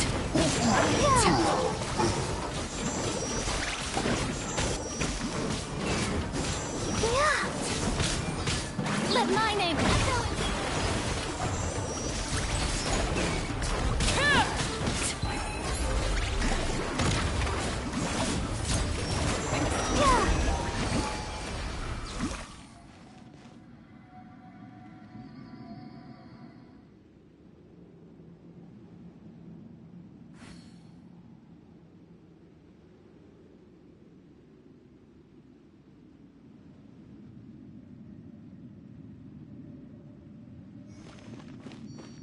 Go, Barbara, go!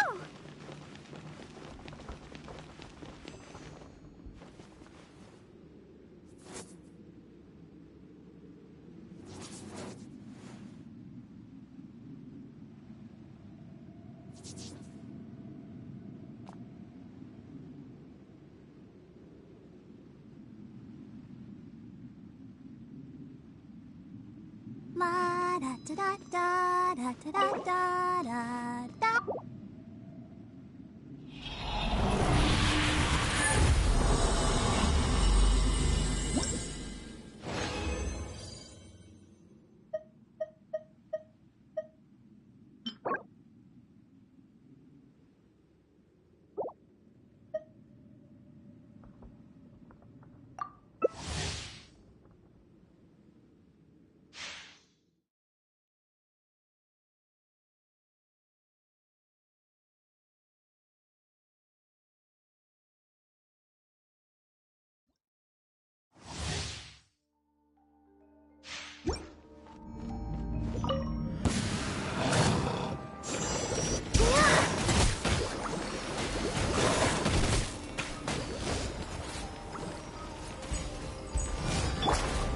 Freeze!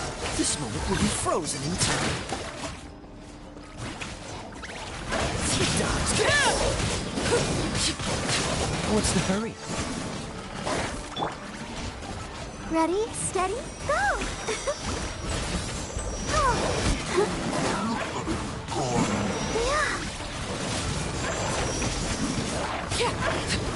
I'll protect us.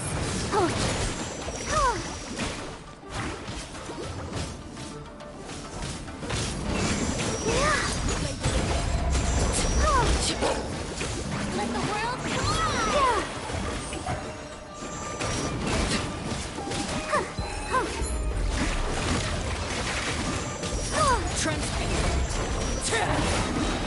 Come on, we can do it.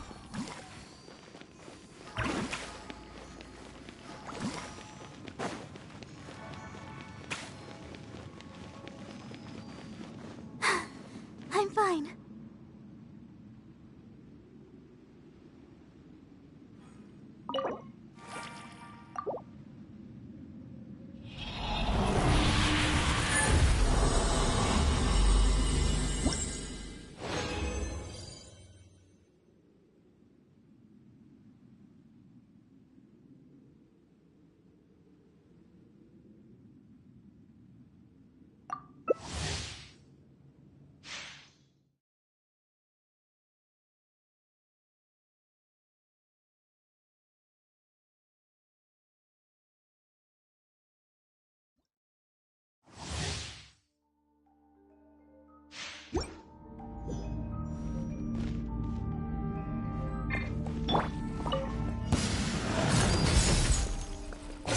so sorry.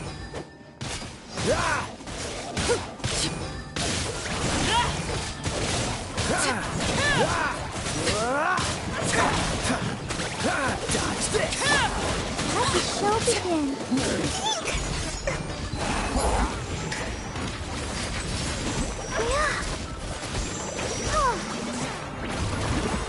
Strike.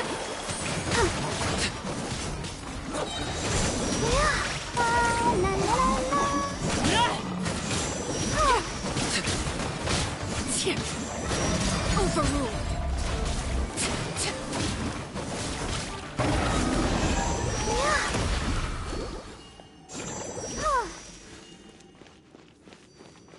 Let's dance.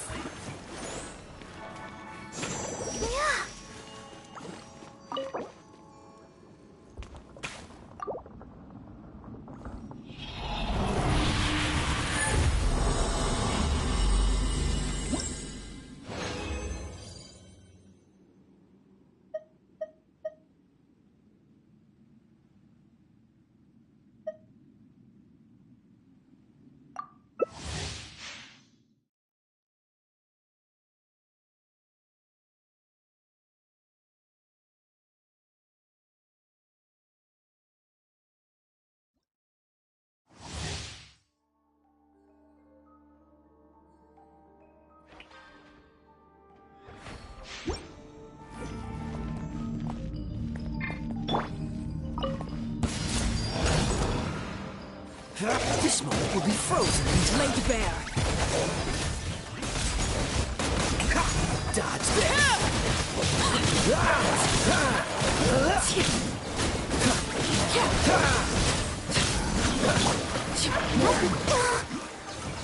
Ready, steady, go!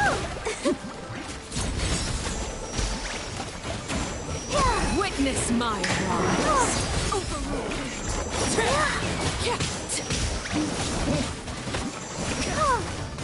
Let my name echo in song!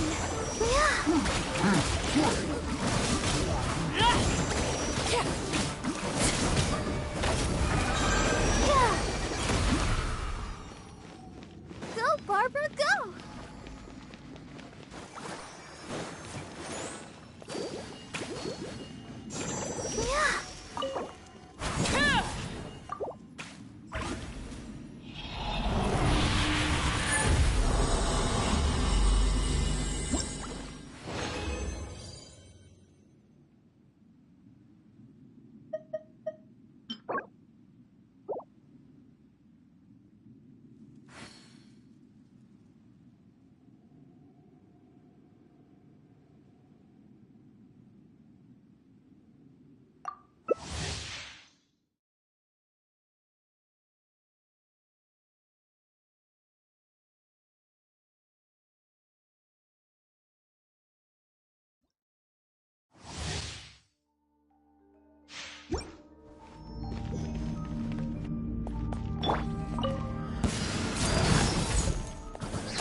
Freeze!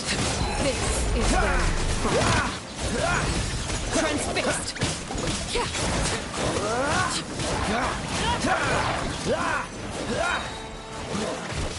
Oh, so sorry.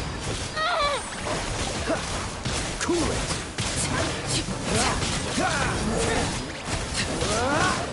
Overruled. Freeze! Step back.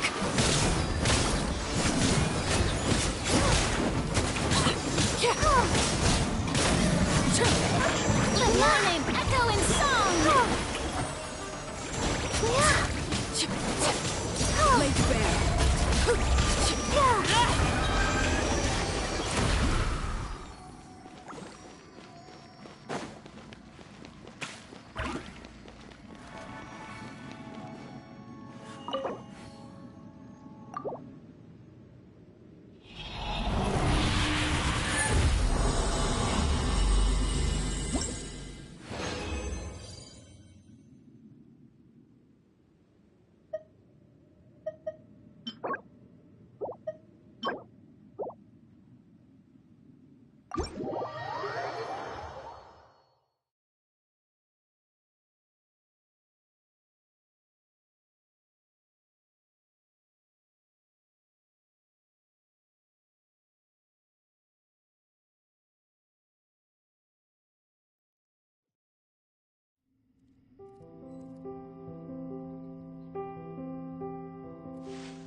so sleepy.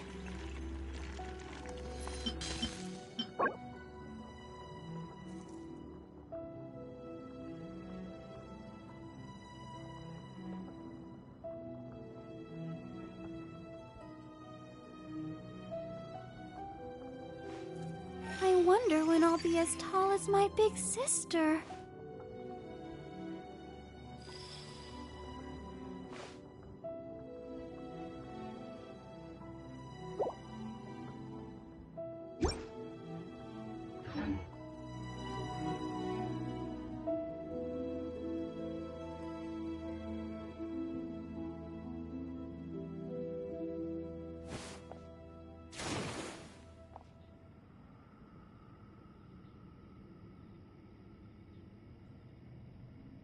Everyone is working super hard. We should be too.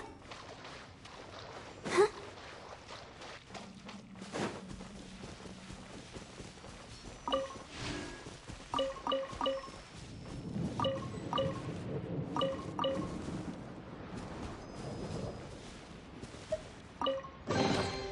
Whoa, look at it sparkle.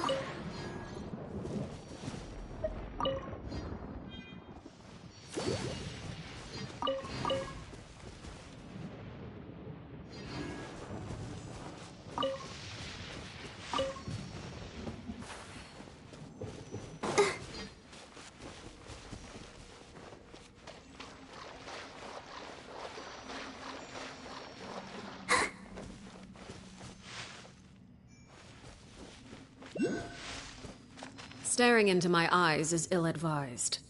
I can't promise you'll like what you see.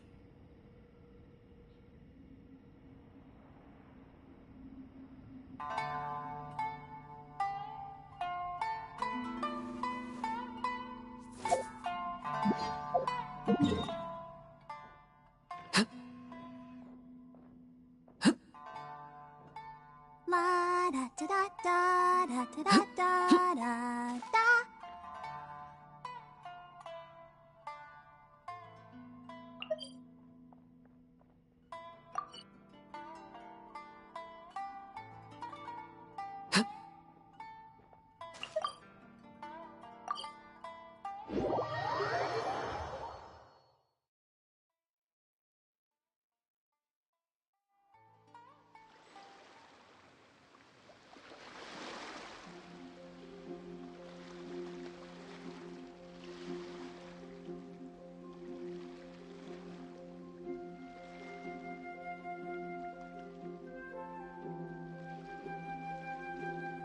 I wonder when I'll be as tall as my big sister.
Ring!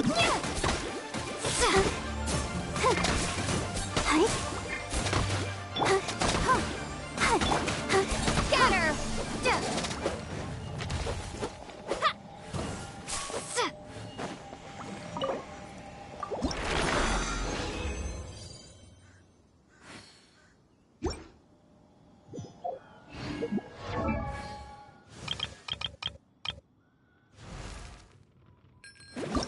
I wonder when I'll be as tall as my big sister.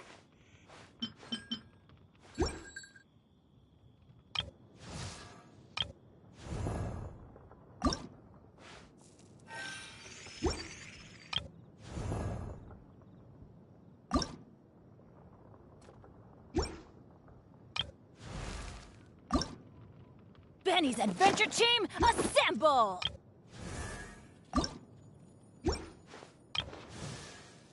Are you tired? Try my new spicy energy drink. I'm sure it'll wake you up.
Everyone is working super hard. We should be too.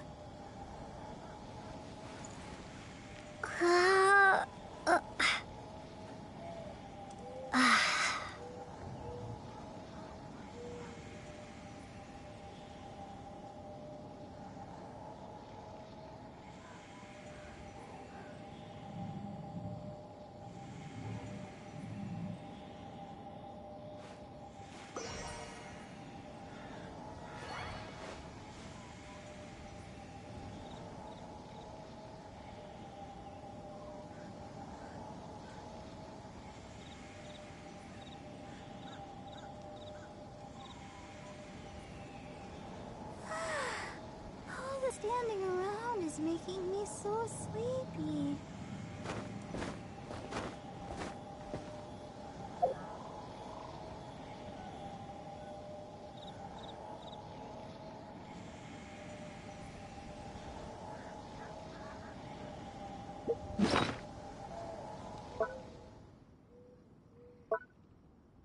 I wonder when I'll be as tall as my big sister.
that by the time you're grown up. Let's form a magic duo together!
I can't wait to see how this turns out.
Ah, Traveler and Paimon. Good to see you. I knew you two would come. Are you kidding? We wouldn't miss it for the world! We've been looking forward to it! I can tell, judging by how early you've arrived. But you're actually right on time. The audience still hasn't started entering the venue yet, which means now is the perfect chance for us to take you to the best seats in the house. Wait just a moment. I'll fetch the tickets.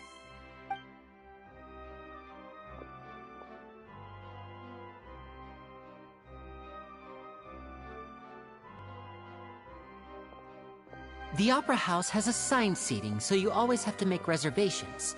I've already reserved your seats, and here are your tickets. Ooh, front row seats! Thanks, Linny! Don't mention it. There's no need to keep thanking me. Hey, Linny! Could you come over here and take a look at this? Oh, I'll be right there. Seems there's an issue with the stage props over there. That's Cal, my assistant, calling me.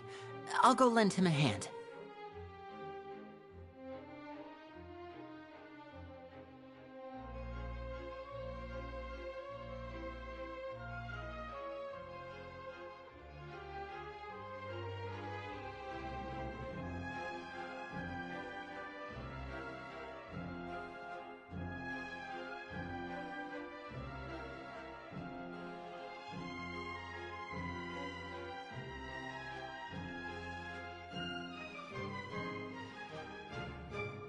Yeah, we'll just go to our seats. You go ahead, Linny.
Oh, these should be our seats. Come on, let's sit down.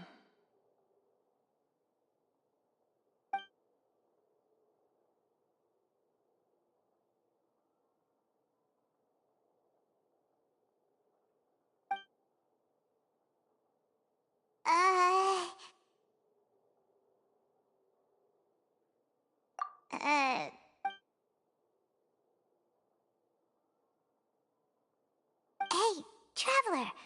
Maybe we should strike up a conversation with the person next to us.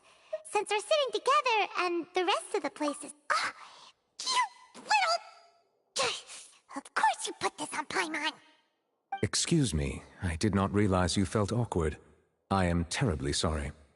I would be perfectly happy to chat with you if that is what you would like. Oh, so you heard all of that, did ya? Boy, you sure have good ears. Paimon thought she was keeping her voice down. Wait, that's not it. Paimon's... Sorry. Paimon's the one who was being rude, talking under her breath like that. So, let's talk, but, what should we talk about?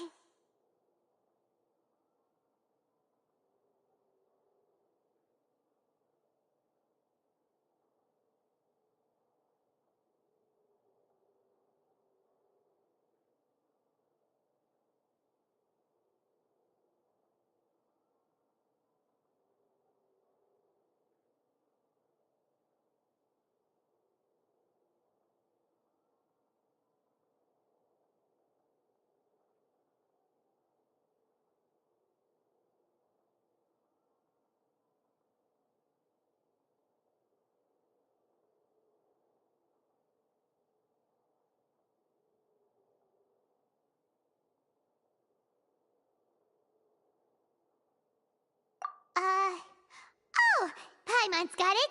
You're also here early and sitting in the front. Are you a friend of Linny's too? A friend, you say?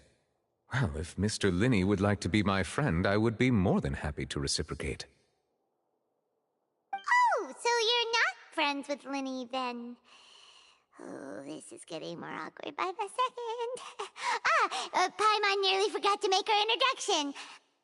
Nice to meet you. Paimon is Paimon, and this is the Traveler. We just arrived in Fontaine. It is an honor to meet you two. I have heard of your deeds across Tevat. And as required by proper etiquette, I will also introduce myself. I am... Oh, Monsieur Nervillet. What an honor it is to have you here to see my show.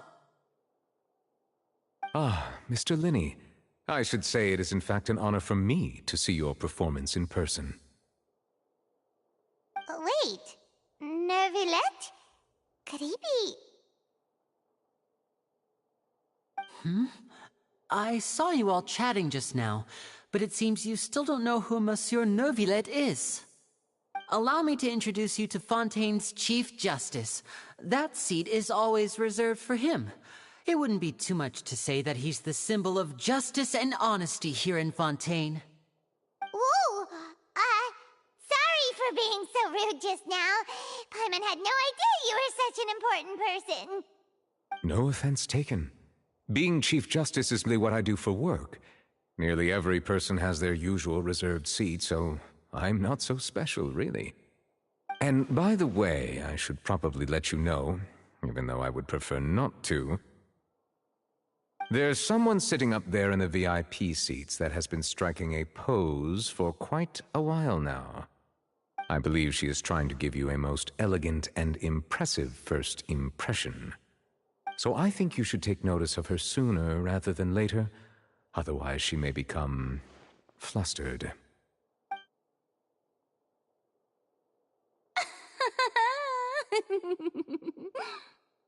Huh? Oh, it's Farina, the Hydro Archon. Huh. She sure has a smug and satisfied look on her face. Guess she has no idea that you saw right through her act. Very good. That is for the best. No need to pay her any more attention. We may now enjoy the show. Huh? So is this what things are like between the Chief Justice and the Hydro Archon? All right, please wait just a moment longer. I've pretty much finished my preparations, and the performance will start as soon as the audience has made their way to their seats. Yay! The show's finally about to start! Paimon can hardly wait! Paimon's never seen a real live magic show before!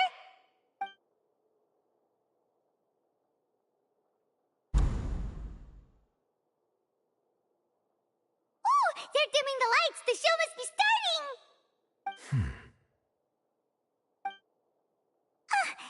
Sorry. Paimon will try to stay quiet. Welcome, one and all, to the Opera Epiclese. I am the star of today's show, Linny. And over here is my sister, Lynette, who will be working as my wonderful assistant. Please, let's give her a warm welcome. Hello, everyone. I know she may seem to be a little sleepy right now, but that's just a sign that she's nervous. Whatever. Now, some of you may be thinking, two vision holders who can freely manipulate elemental powers performing magic is not true magic at all. So, I would like to take a moment to assure you that elemental powers will have nothing to do with what you will witness on the stage today.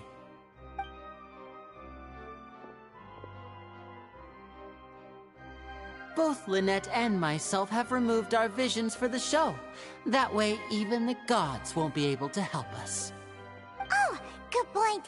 That's what makes the show real magic. Now, without further ado, let the show begin. Lynette will now exit the stage to make some preparations. I know you might miss her, but don't worry. She'll be coming right back on stage momentarily. Perhaps in an unexpected way. I'm sure she'll be stealing the spotlight soon enough. Oh, and before I forget, there's one more thing I should say. You never know what can happen in the blink of an eye.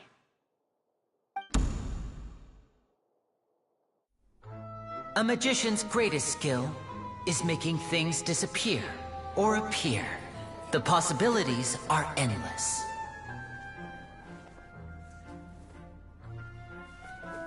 Huh?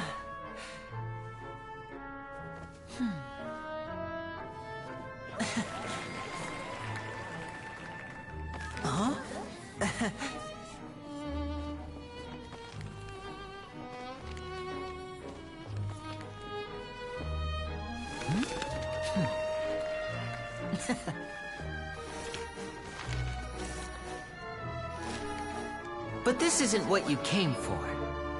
These little tricks, you've seen them all before.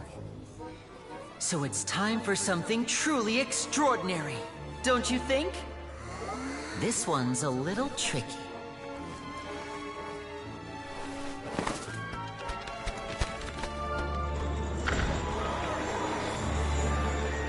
Using this water tank, I shall make my sister vanish completely, right before your very eyes.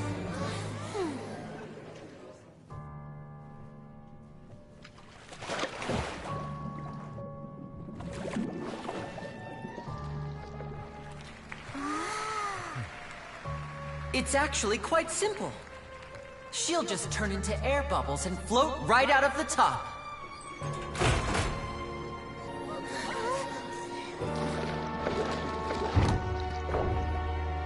Oh no! I told them to check all the props carefully. With the lid on, even air can't escape. An amateur magician would be getting very nervous right around now. Luckily, it's me on stage, so let me show you what a true virtuoso can do.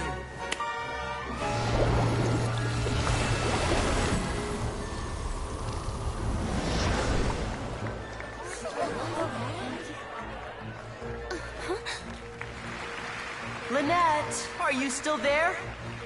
Don't go too far. We don't want to use up all our magic. Hi, I'm back. Uh-huh.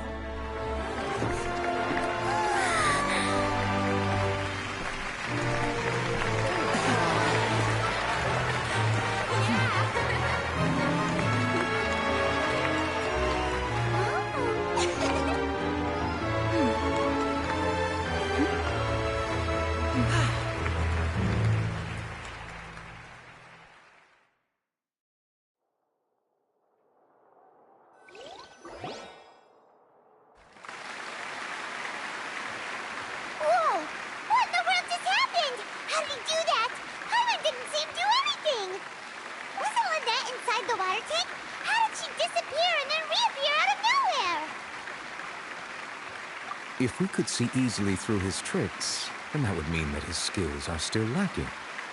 To appreciate magic, you should focus on the show happening on stage, rather than getting caught up in trying to see that which has been intentionally hidden.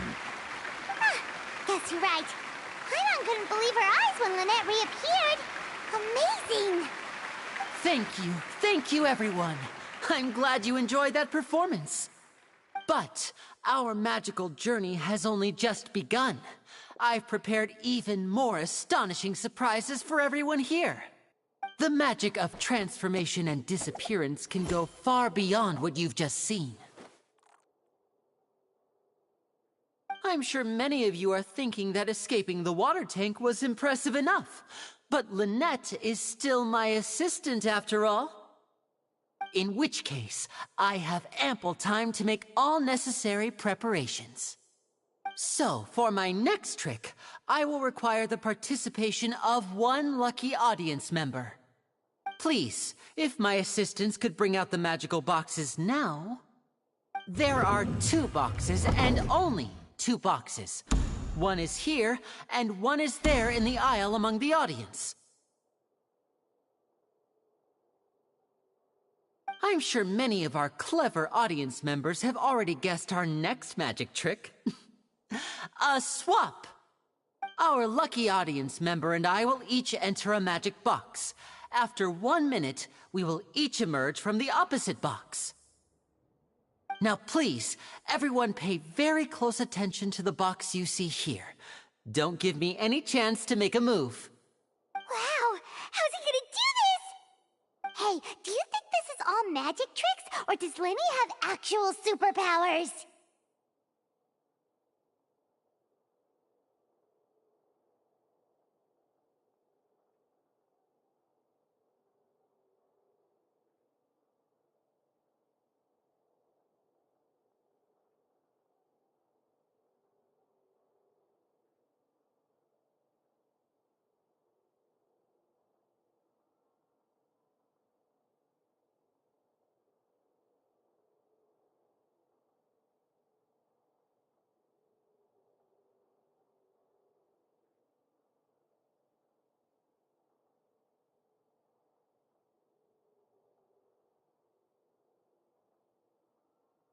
The lucky audience member will be generated by this random number selector.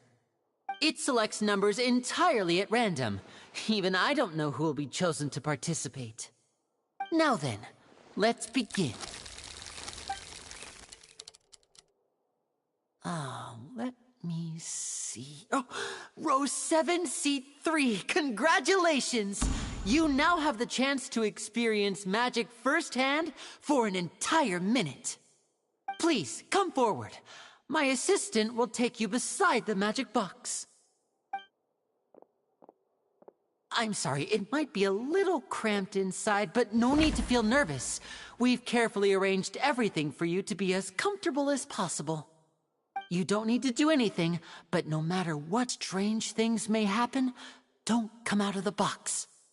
If the magic is interrupted, who knows where you might end up? You might even find yourself in the Fortress of Meropide. Oh, okay. All right. Before I enter the magic box, there is one more thing I need to ask the audience to do. Could you all give me a countdown? Like this. 60, 59, 58. Just keep counting down. You can go a little faster or slower if you like.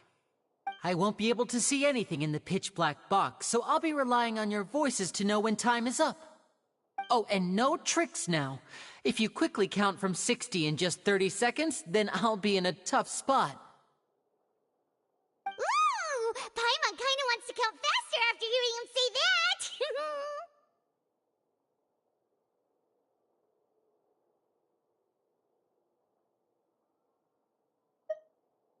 No, that won't do. I can see it in your eyes. You still can't be trusted. Let's practice together. Come on, repeat after me. 60, 59, 58. 60, 59, 58! That's right, perfect. Keep it going. All right, I'll see you all on the other side once you've finished counting.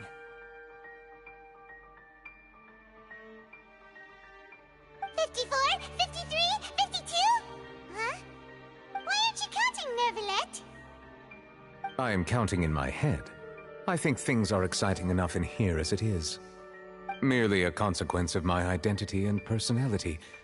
Do not worry about me. Just enjoy the show. Oh, alright. You look so serious that Paimon thought you might be feeling uncomfortable or something. 40! 39! 38! Mr. Linney, are you all right in there? Is everything ready? Yes, I'm fine, I'm just double-checking the direction of the magic. It would be a disaster if we get sent to the wrong places. For example, mid-air right above the audience.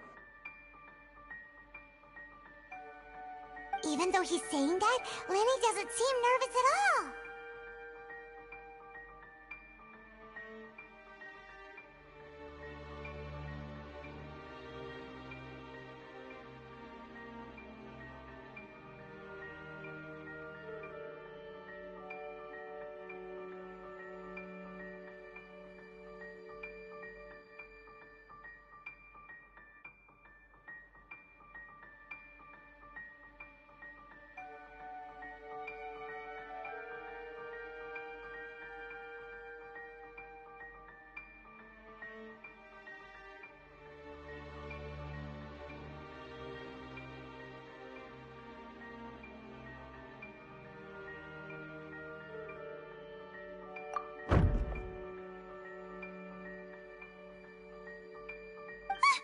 What was that noise? Did you hear it too? Not sure. Anyway, it doesn't seem like anyone's worried about it. 25! 24! 23! What's wrong, Mr. Linney? I can still hear you moving in there. I seem to have accidentally knocked over a decoration. I'm trying to fix it, but it's pitch black in here. I can't tell left from right. Never mind the decorations. There's no time for that. The show is what's important. No, that's unacceptable. I want my show to be perfect. Don't worry, we still have 20 seconds. Hear them counting? 19! 18! 17!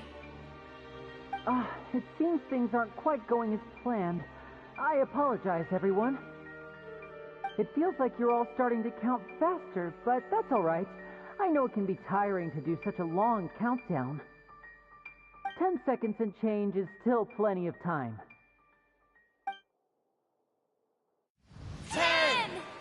Almost there now. Whew. Swapping two people is harder work than you might think.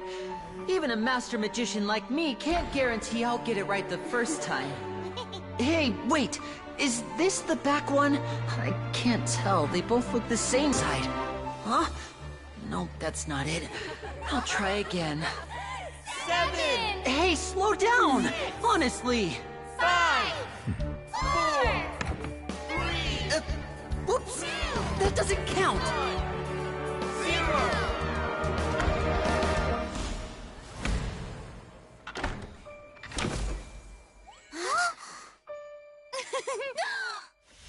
Ta-da!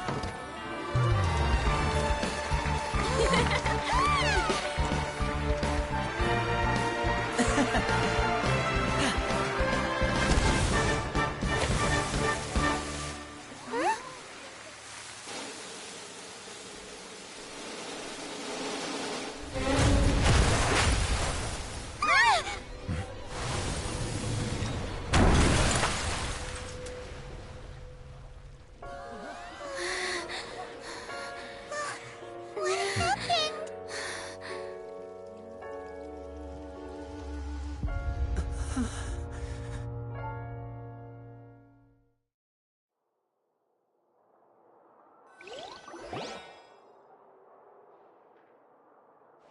Huh? Is this part of the show? Mr. Linney, you're going to use magic to fix the stage now, right? What happened? Oh no. Maybe this isn't part of the show. The girl was still in that box, right? This performance is over. Medical staff with me. Guards, secure the scene and detain all the performers. Seal the exits. No one is allowed in or out at this time. Yes, that's right. If this was just an accident, then we must investigate the cause. But if this was all part of some scheme, then those accountable will not escape the judgment of the God of Justice! No need to be alarmed, you two. We'll get to the bottom of this soon enough.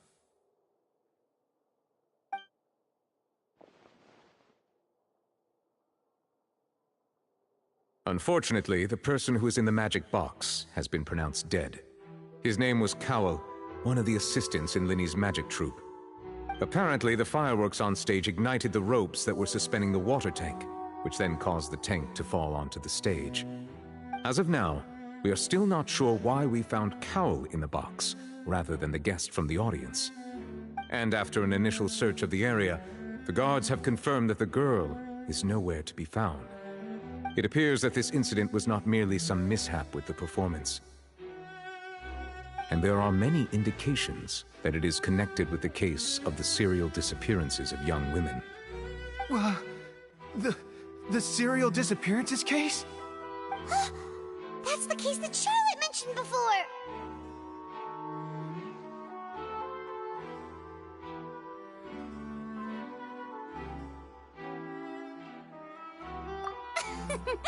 I know the truth. I can see through the whole thing. Really, using such a shallow and obvious mystery as his finale. Did he really underestimate us that badly?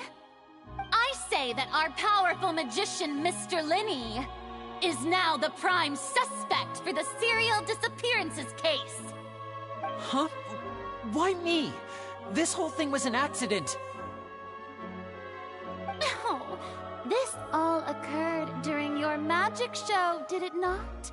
The missing girl disappeared after being chosen, did she not? The deceased is one of your assistants, is he not?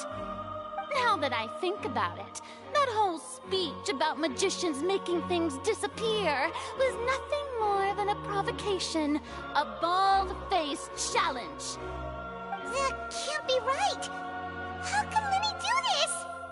He was in the box on the stage the entire time! We can even hear his voice! Besides, before the show, he told us that he would like to catch the criminal behind the disappearances! He couldn't possibly mean catching himself!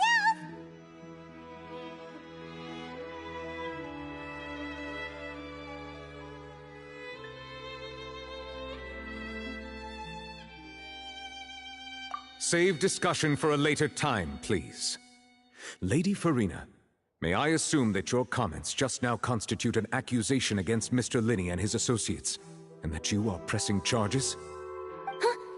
I just think that well, I think it might be a little early to talk about formally pressing charges. But what Lady Farina said just now makes perfect sense. Looks like she's gonna personally deliver justice. A kidnapping and murder carried out under the cover of a magic show. Lady Farina said it all. I mean, of course, my dear people. But what excites me even more than the obvious truth before our eyes is the opponent I'll be facing. That's right. I mean you, Traveler. You'll support Linny, won't you? After all, he was the one who helped you the first time we met.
then there's no problem at all.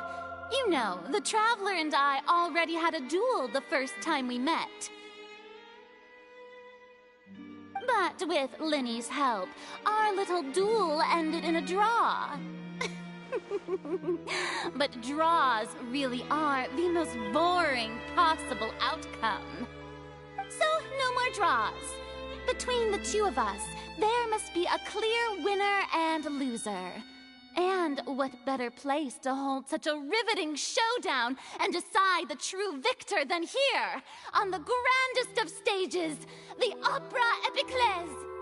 Huh. It wasn't a draw. She obviously lost last time. I understand. Charges have now been pressed, and as such, a trial is in order. Well, Traveler, seems Lady Farina has set you in her sights. But putting her dramatic rhetoric aside for a moment, I would like to ask you, are you willing to act as Mr. Linny's attorney and defend him in this case?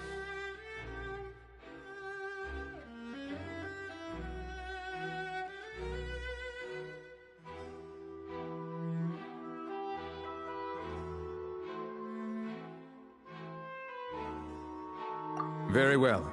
The trial will be held a day from now in the Opera House. Both sides may investigate the scene to build their cases and search for the truth.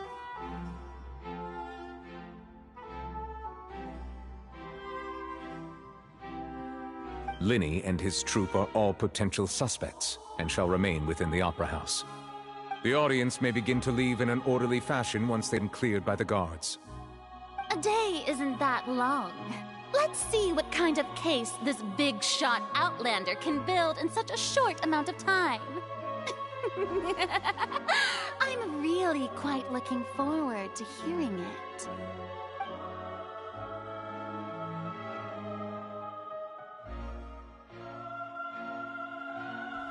Linny!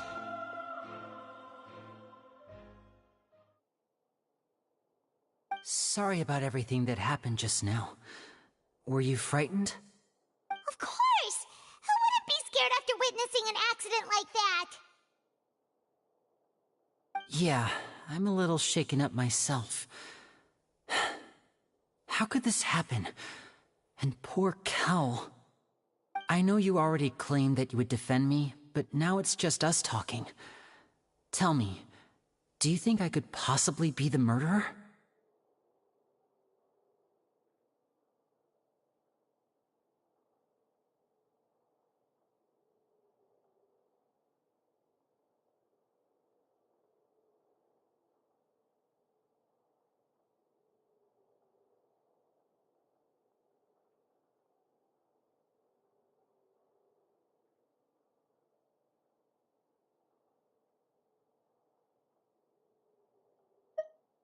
I understand.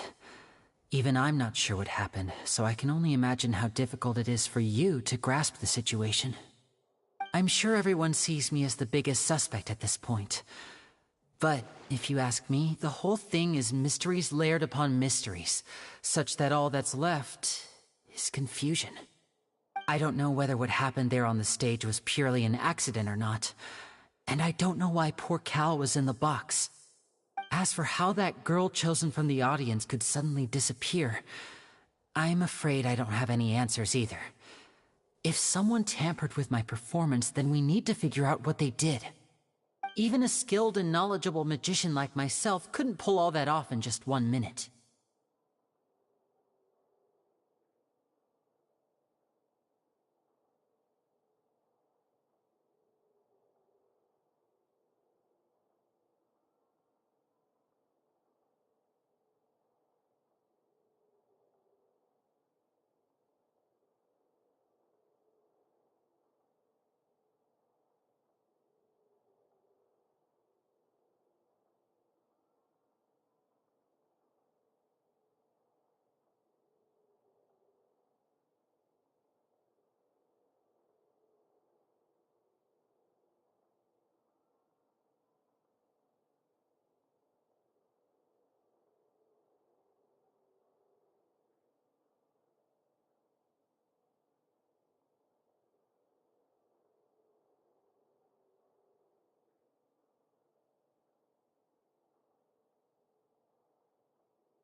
could not have happened. Whatever happened must have been that which is possible.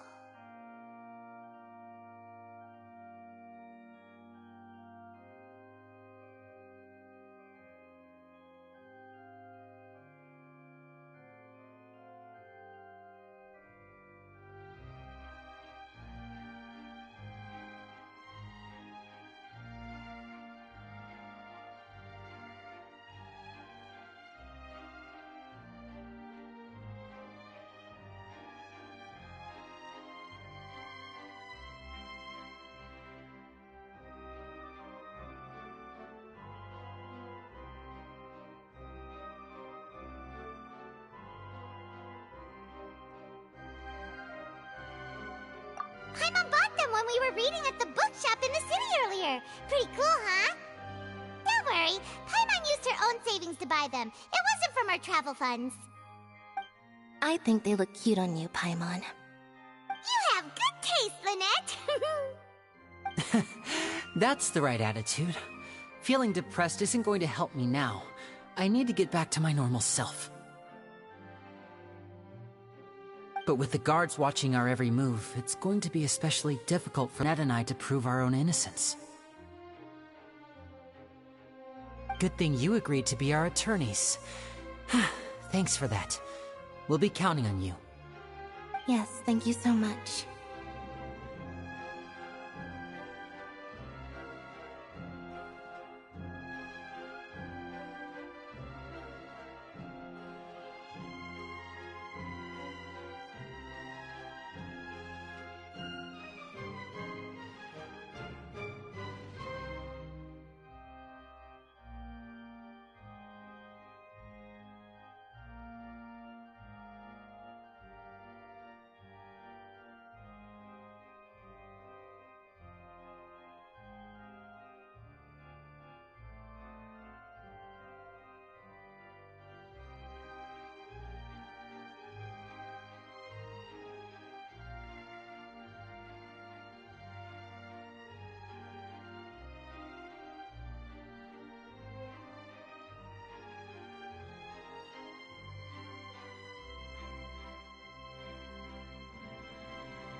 Leave it to us.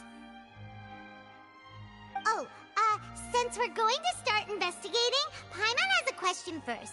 Where did Lynette go during the performance? Oh, well, I'm afraid that would involve some of our essential trade secrets as magicians. The secrets behind our magic are past saving, Linny. I suppose you're right. The truth behind our tricks is going to be important evidence that will be weighted during the trial. 'Tis truly a pity. As a magician, our magic show is a work of art. We've poured countless hours and spared no effort in perfecting it. But if revealing our secrets will help you uncover the truth behind what happened, then it will be well worth it. We should go somewhere else if we're going to discuss our magic tricks. We'll go speak with the guards, and in the meantime, you can go investigate the stage and the seating areas.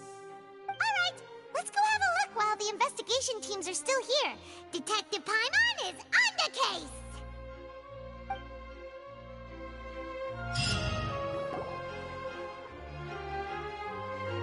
Hello, officer. How's the investigation going?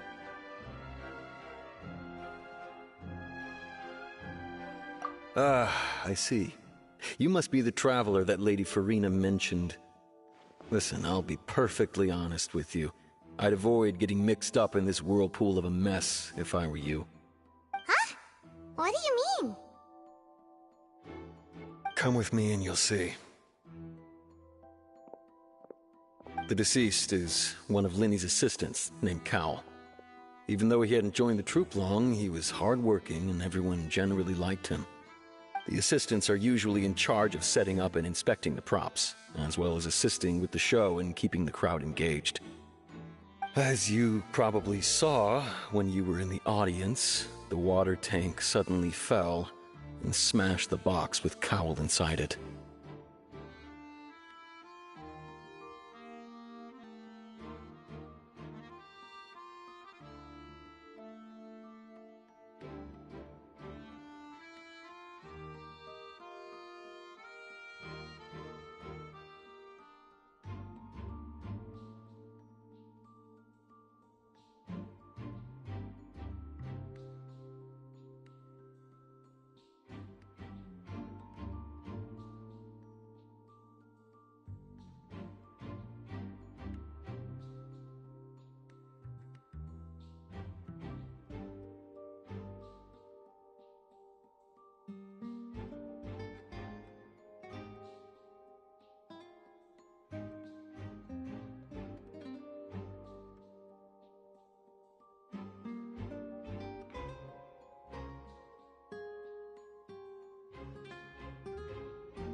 This is the real mystery.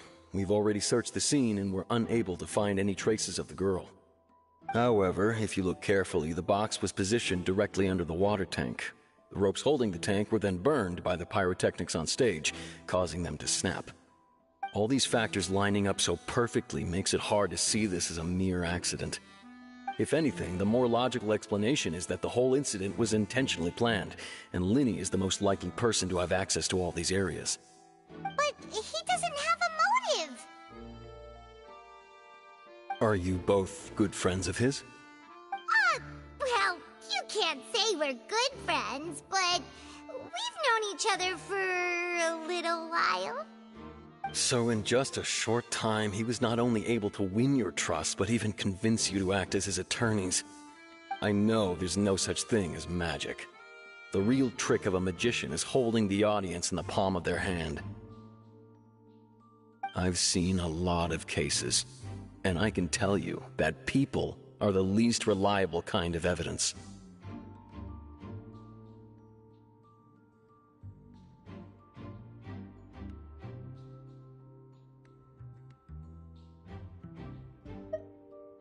Sorry, I tend to be pretty straightforward. Just know that I'm warning you for your own good. Anyway, you may investigate the scene of the crime yourselves if you're curious. Who knows, maybe you'll be able to come up with some new evidence.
Go ahead, have a look around. In the end, we're both after the truth.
So this is the rope that broke and caused the water tank to fall.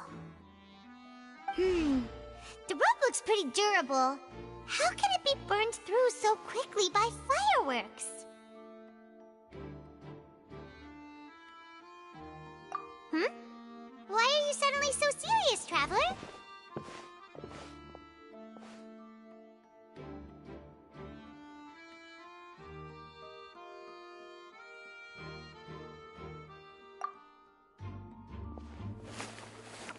Whoa! Look! This bit is made from different material! Most of it was burned away, but there's still a little bit of it left.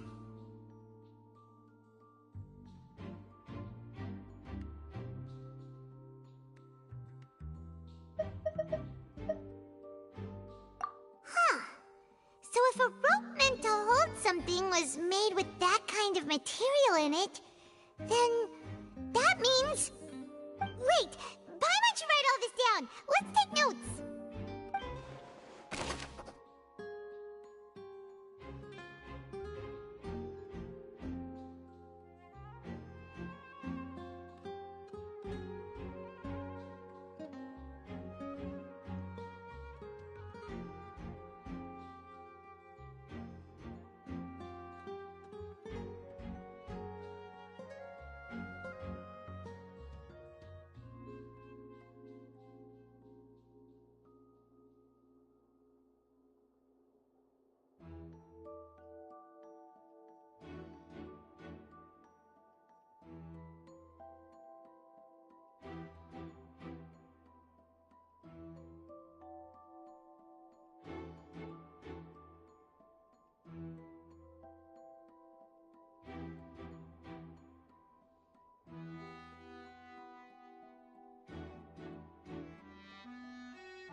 investigating?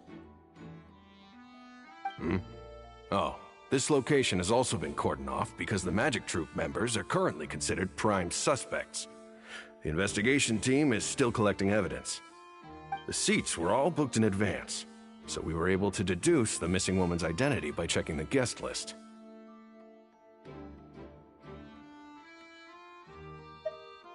Sure, it's not like this is confidential information. We will publish it later anyway when we petition the public to help us find the missing person. Her name is Halsey. She's a painter from Fontaine who's made a bit of a name for herself. Apparently, she wasn't a regular at the Opera House, but she'd been feeling some pressure with her work lately, which made her decide to come see the magic show. The Magic Troop members all claim not to know her. We have looked into her social connections. It seems that she has no personal grievances or conflicts of interest with the suspects.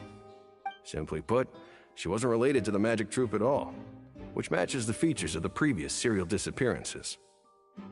Were the victims of previous cases also chosen at random?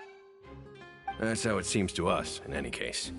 Apart from the fact that they were all young women of around the same age range, there really weren't any other connections between them.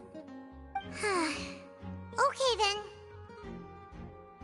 No need to be so formal. If you do happen to see the missing girl, please be sure to contact us. It is of utmost importance that we get to the bottom of these disappearances.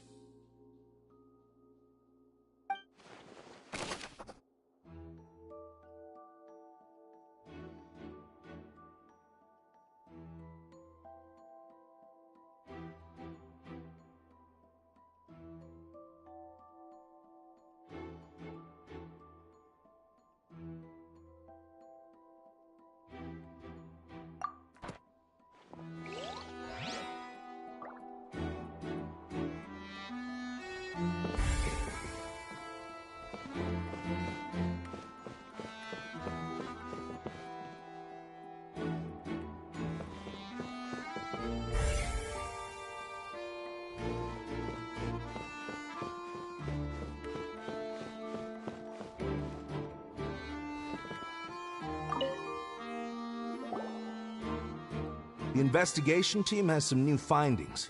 Turns out there's an issue with the random number selector after all. See, I told you. What if the machine picked some big guy's seat? You think the murderer would have still made his move then? Sorry to interrupt, but we're helping Linny and Lynette with their side of the investigation. What were you saying about the number selector? There's something wrong with it? You're trying to help them? That'll be a tall order. Linny used the machine to pick a random member of the audience during his performance, right? The lucky girl that later disappeared. Well, we thought there might be a serious problem with the machine, so we had it taken away for further inspection. It turns out that the seat number it picked wasn't random at all. The machine picks that same number every time. I'm sure you already know that you have to make a reservation in advance to get a seat, regardless of whether it's a trial or some performance. In other words, Linny knew who would be sitting where from the very beginning. That much checks out. Linny reserved our seats for us too. Bet you see why I was saying it'd be tough to make a case for Linny.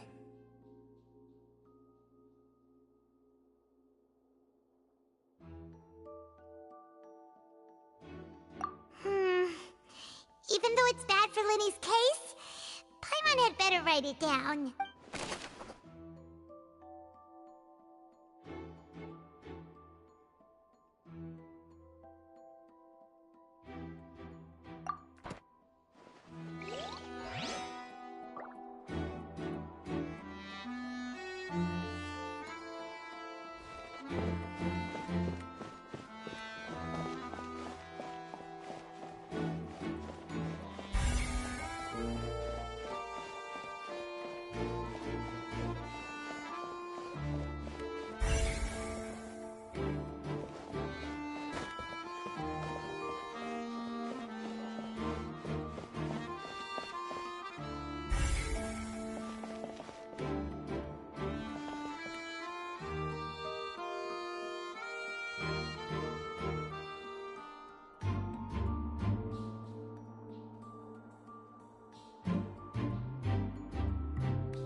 Lenny's still talking to the guards.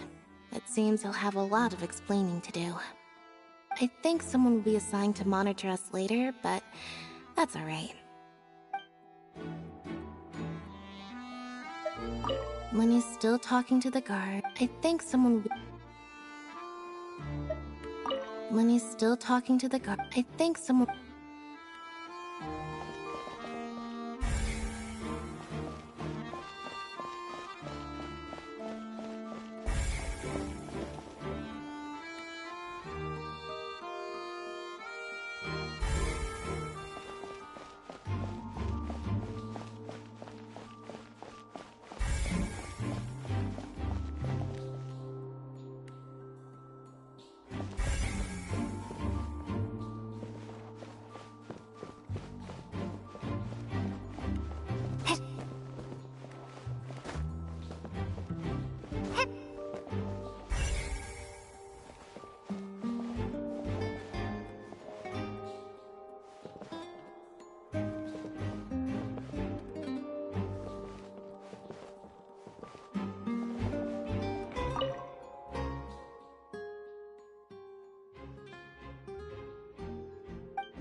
I see that you're investigating the area. Well, it just so happens that I'm interested too. If you find any new and interesting leads, be sure to share them with me, alright? We don't have too many thoughts yet.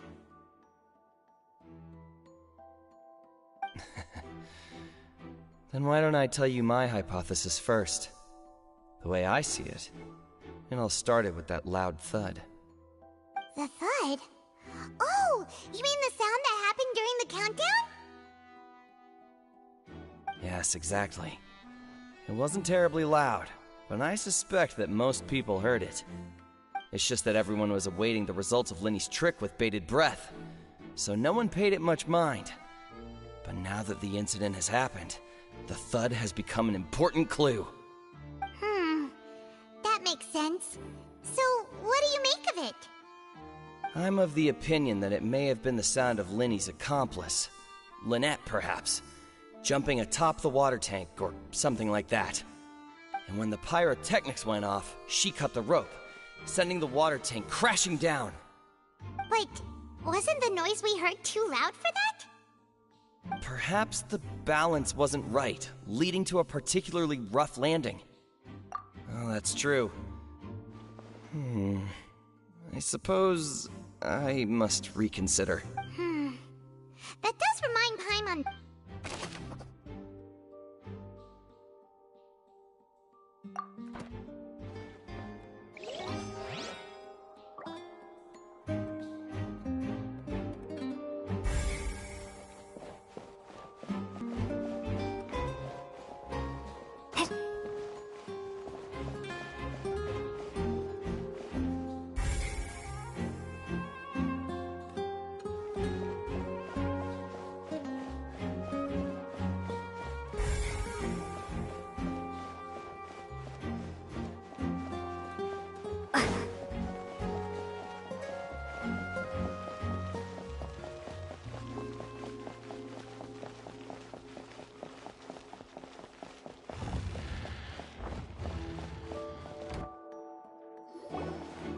Hey, you!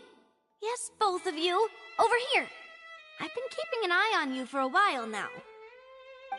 Huh? You mean us? That's right. If I'm not mistaken, you're also among those who wish to cut down the thorns and pursue the truth. No? And by the looks of it, you're not from Fontaine. Well, you're right on the more about that one, but who are you? Have you never heard of the Spina di Rosula? From mediating disputes and providing protection to solving conundrums, you name it, Spina di Rosula does it. And I, Navia, have the honor of being its renowned president. though those who play by our rules call me boss. I'm Silver, her attendant. Pleased to meet you. And I'm Melus. Demoiselle's various daily needs and affairs are under my purview. Huh? Boss? Demoiselle? What gives with the names? Well, I am the second generation president. Malus and the others are still used to my previous title. My apologies, Demoiselle. Should you prefer, boss, I will endeavor to use that instead. No, no need. You don't have to call me boss. Just Navia is fine. Okay, if you say so. Not that we're members of Spina di Rasula anyway. All merely trifling details. Never mind. Now, back to the situation at hand. That's right. I've always kept an eye on the serial disappearance cases. My interest stems from a matter back from my father's time.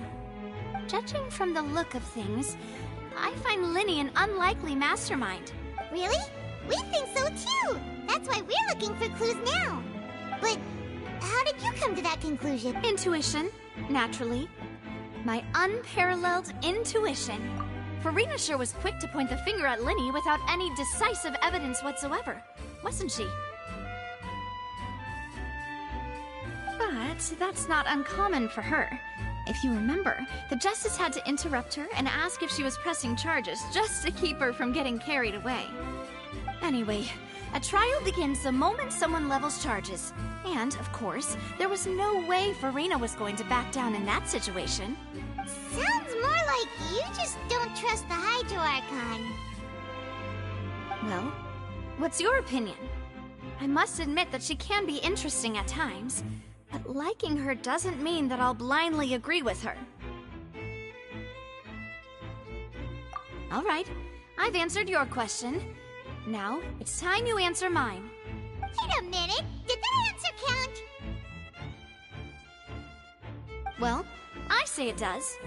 But don't worry, you won't hear any pointless questions from me. In your opinion, do you think it's right to treat a trial like it's an opera? Well? And why would that be? See, Silver and Malus? I told you they'd be different. Most astute of you, Demoiselle. I, too, think that the Traveler's response was most excellent. No matter how wonderful the script or how fervent the audience's expectations may be, the trials that go on stage here must be based in fact. And if that can be done, boss, then... Oh, that's quite enough, Malus. Anyway, I like your answer. You pass with flying colors. Now, I need to make some preparations, following which our joint investigation shall commence. You two shall be my assistants. Wait! Since when did we become assistants? Oh, well, I can be the assistant. Sure. Or your companion, if you like. I'm really not that fussy. That's more like it.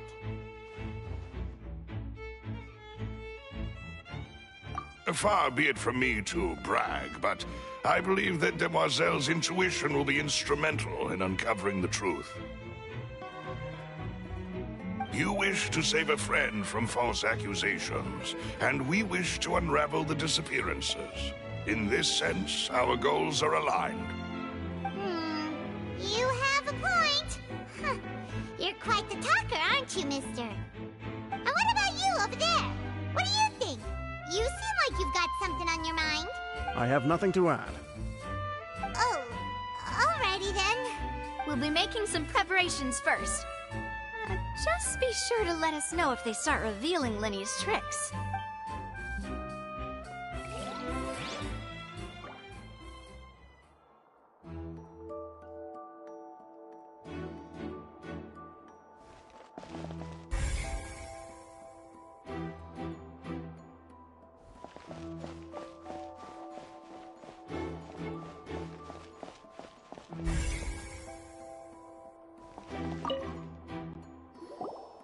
Sorry, but no one can freely enter or exit the Opera House at the moment. If you wish to leave, you must register your identity with... No, we're not leaving. We're representing Linny and Lynette as attorneys, so we're investigating the case. Were you always guarding this entrance? Yes. After the Chief Justice gave the order, everyone coming in or out must undergo a strict inspection. So, the missing girl couldn't have left from here. At least, not from that point on. I doubt there was much opportunity then, either. How can you be so sure, Well, because I was in charge of security near the entrance at that time. I couldn't see Linny's performance from here, which was quite a shame. Just my luck. But still, I did not abandon my post, and I stayed put no matter how loud the applause was. If someone had so much as even approached the door, I would have noticed it, let alone if they had tried to leave. We Melusines are good at that sort of thing, you know. So, it's safe to say the girl couldn't have left through here. Alright, thank you for your help. This'll be useful info.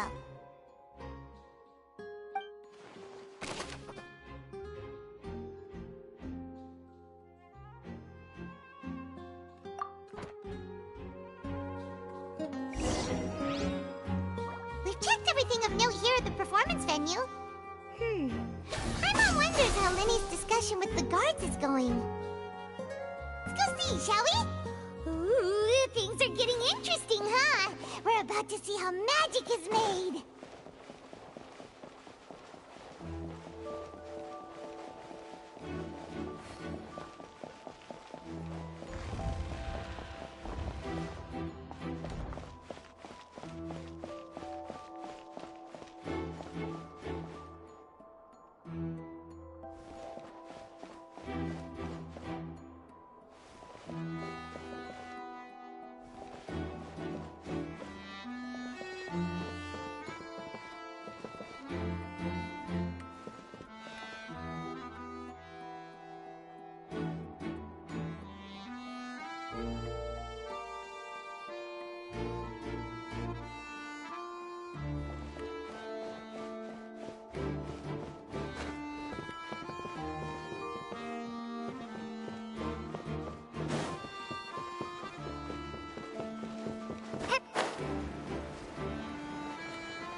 Understood. Then I will be going with you. Just so you're aware, I will be monitoring your actions and making notes as necessary. Very good. Thanks for being so agreeable. I'd pull a rose out of my hat as a gift for you if I could. You may spare the pleasantries. I'm just doing my job. You've arrived. Who's this? Me? I'm Spina di Rosula's guardian angel. If you've got a problem, I've got the firepower. Sorry, I got a little carried away there. Call me Navia. I'm a partner of theirs, and we'll be helping investigate this whole situation. And these are my companions. Would you mind if they join as well? Fine by me. Oh, new helpers? I would be most grateful. Well, let's just say we're tagging along. It's not every day you get to see the secrets behind magic performed on such a large scale. I appreciate your kind interest. Come with me. We'll be heading below stage.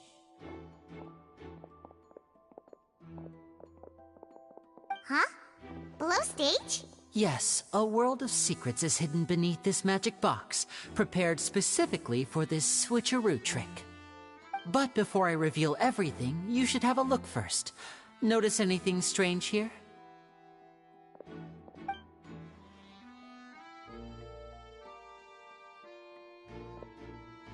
I'm not trying to be dramatic. Remembering the details of a trick will help you understand the methods used to perform it more easily. Huh. Weren't there balloons and other decorations here? Where did all that go? Ah, Good eye. That said, you're still far from discovering the answer.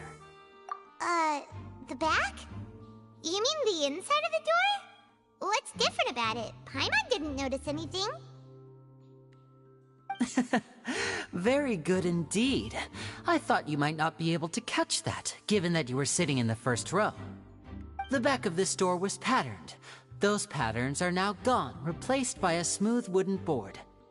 So, if you put 2 and 2 together, what do you get?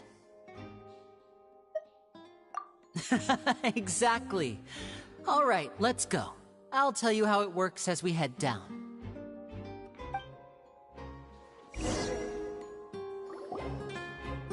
Oh, so there was a passageway under the magic box!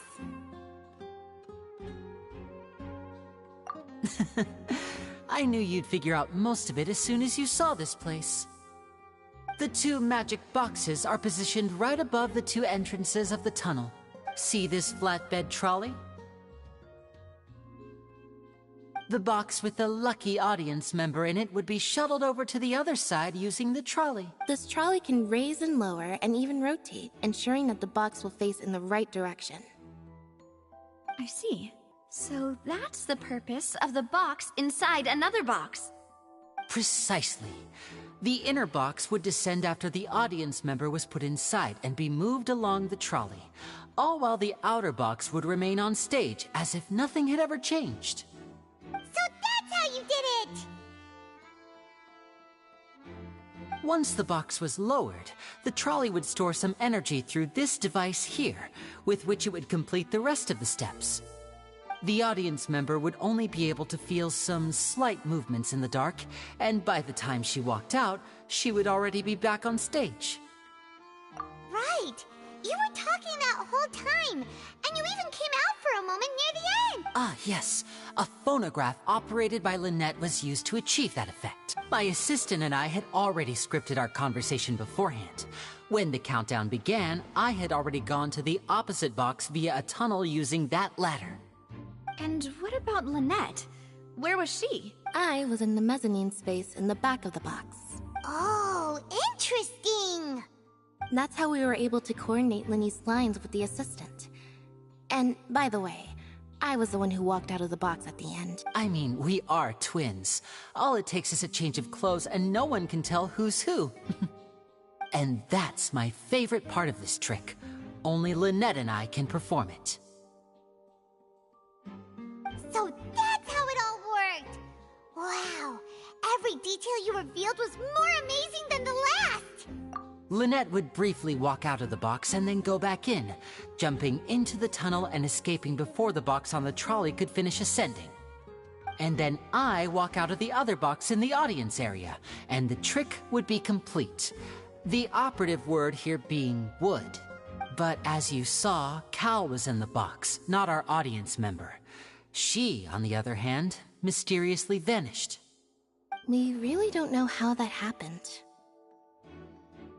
If not for that interlude, this would have been an astonishing trick. I probably never would have figured out how you pulled it off. And yet, to think that someone was able to use this magic trick to commit a crime. Could we have a look around? I think we can come up with some more leads. This is the scene of the crime, so Linny and Lynette are not permitted to stay here. I'll escort them back up.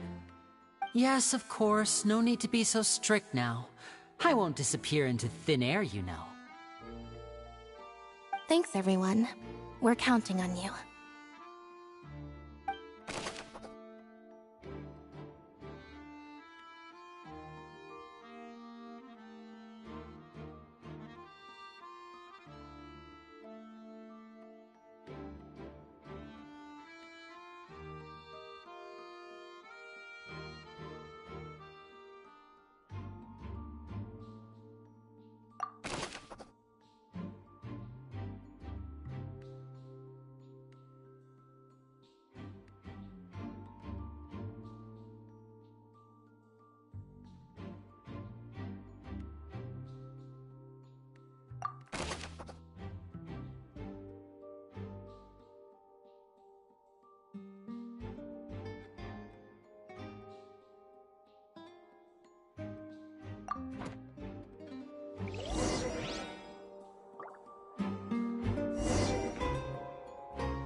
Huh.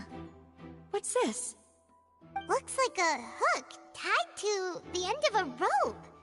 Huh? There's all kinds of odds and ends here. Perhaps it was a prop for a different trick. But why would it have been left here? Whatever it is, let's make a note of it first.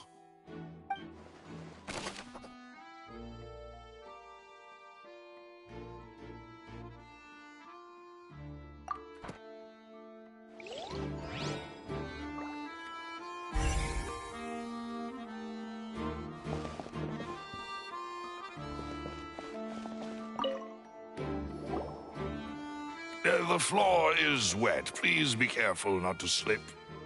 Speaking of which, why would there be water here? Oh, Paimon knows!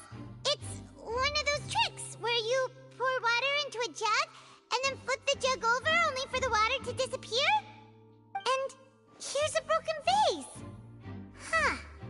Did the trolley knock it down while moving? That can't be. The trolley moves along tracks from start to finish. It couldn't have hit the vase at this distance. Let's note this down too and think about it later.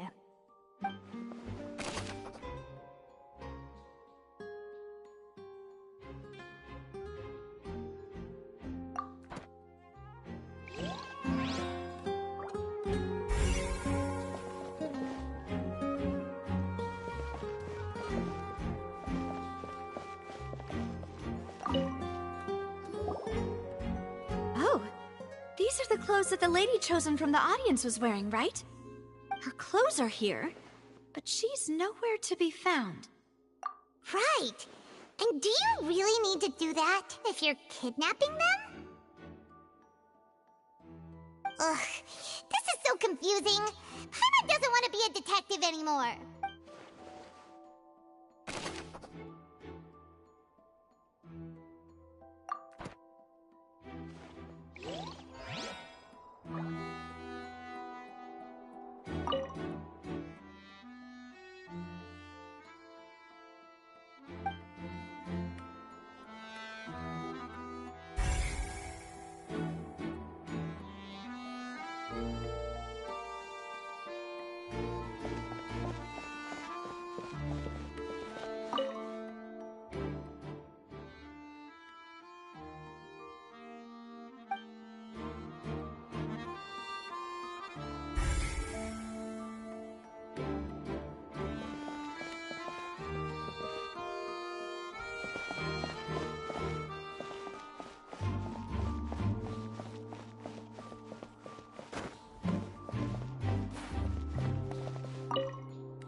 What is this place?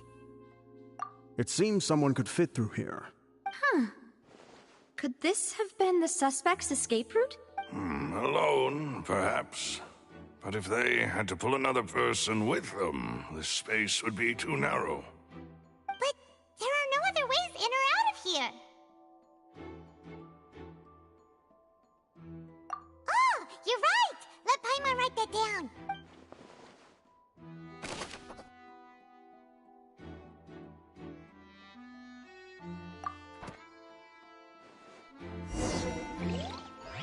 Seems we're just about done investigating down here. Yes, let's head back up.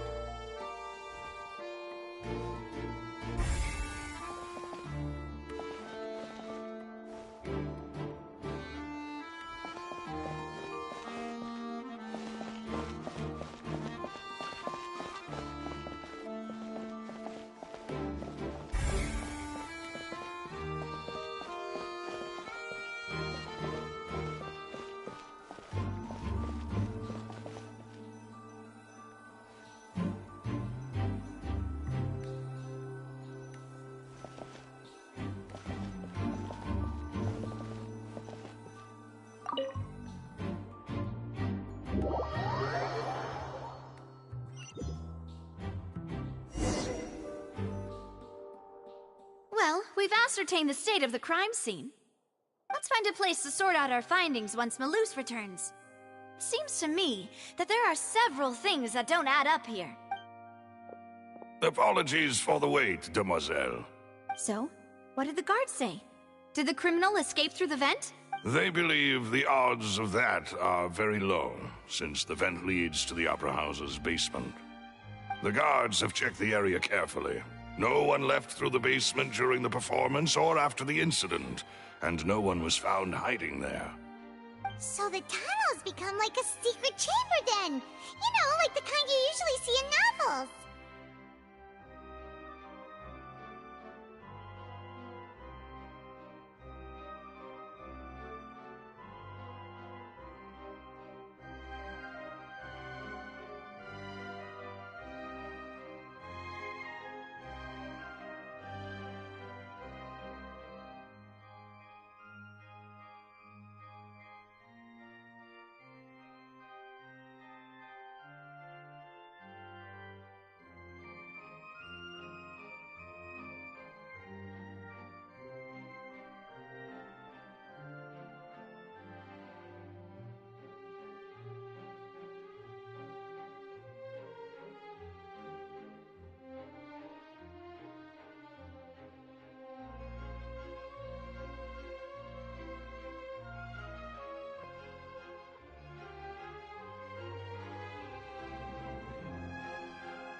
The plot thickens.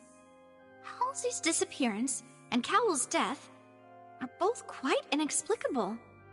No wonder Farina was so confident in her accusation. All the current evidence points toward Linny and Lynette. In other words, the charges are very likely to be upheld unless we make some considerable progress. Charges and then trial.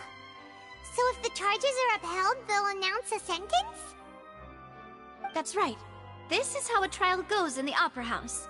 During the proceedings, the Chief Justice and the Oratrice will hear statements from both sides.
That's right.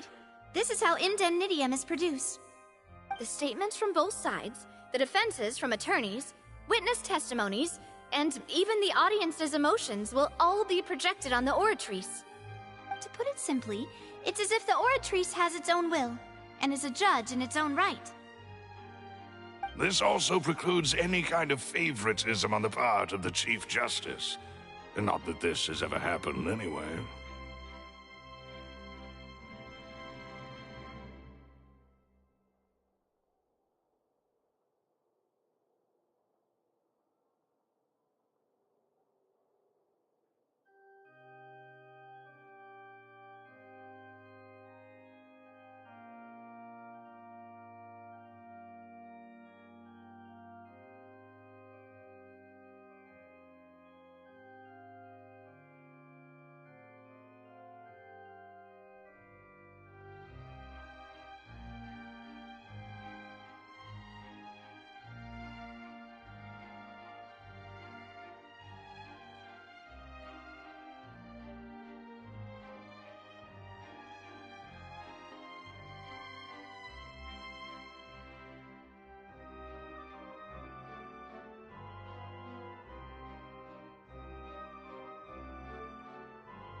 Once both sides have finished speaking, the Chief Justice will make his final decision. This, too, will be used by the Oratrice as a reference. Then, finally, the Oratrice will be consulted by officials. The result it returns is the will of justice itself. Huh? So that machine is the one that actually decides? Paimon thought Novelet called the shots. In practice, there is very little difference. Both have always come to the same judgment, which is why people have great faith in the Chief Justice. Ah, yes, the guards also asked me to convey that none of us will be allowed to leave this place before the trial. Huh? Why? Because we've chosen to act as the twins' proxies. That makes us persons related to the case. They're concerned that we might be colluding with outside parties, or that we might find outside help to disrupt the case. And even if that were not so, it could prove problematic if we happen to spread key information about the case ahead of time. I'm ready to break out at any time. Whoa, whoa! There's no need for that! Paimon thinks they have a point. That said, are they providing food? Of course. I just hope you don't mind the lack of options. I'm afraid that catering to all tastes is not in the cards, nor is any guarantee of balanced nutrition. In that case, let's just sort out our findings together here. Pity. I was hoping to take you to try some of Fontaine's famous desserts, too. I mean, what better way to properly think through our findings than over some tea and sweets? Huh. Breaking out suddenly doesn't seem like such a bad idea after all.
even if there are no snacks.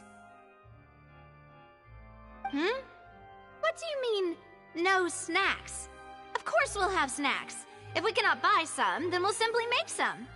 Huh? Here? But how? Understood, demoiselle. Everyone, please come with me.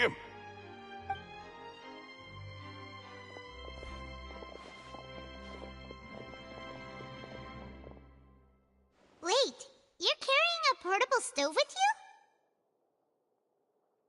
Yes, I must be prepared to meet the demoiselle's baking needs whenever the fancy strikes her. I have eggs, sugar, and almonds at the ready. Good work, you two. Then I'll get to it. Please sit tight for a moment. You'll get to taste my awesome snacks soon enough. These three are quite the interesting group.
better now. Paimon can't stop drooling. From the way you had these two guys carrying all that stuff around, Paimon thought you'd have them do more during the baking process. But you ended up doing the entire thing by yourself! Beating the egg whites, grinding almonds, everything! I was applauding. And I was giving encouraging smiles.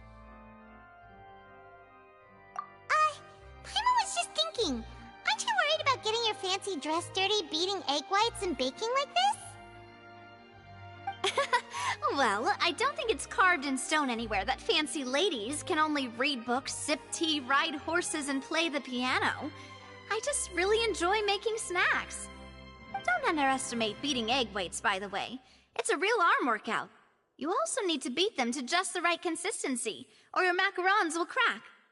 Anyway, give these a try, fresh out of the oven. There's 3 for each of us. Only 3?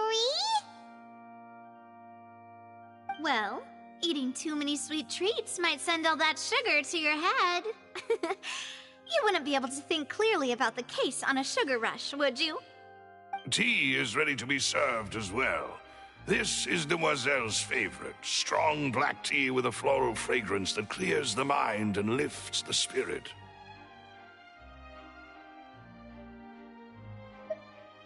No need for concern. I'm merely doing as I should.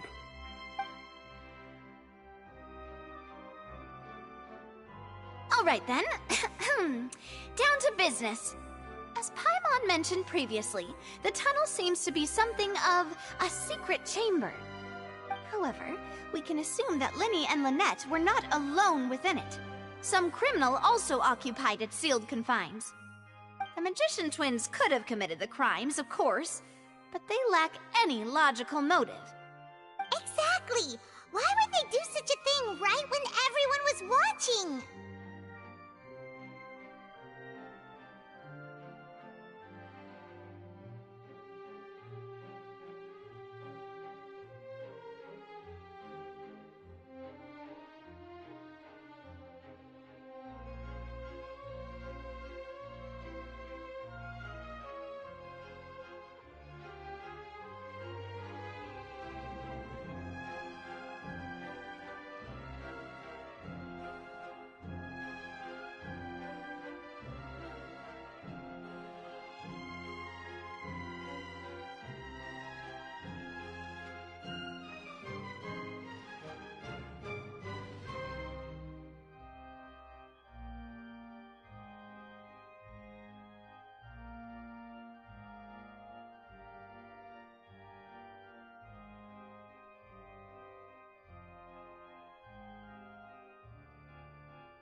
The flower vase and the thud we heard during the performance could indicate some altercation between Halsey and the criminal in the tunnel, resulting in the shattering of the vase, the discarding of her clothes, and her abduction.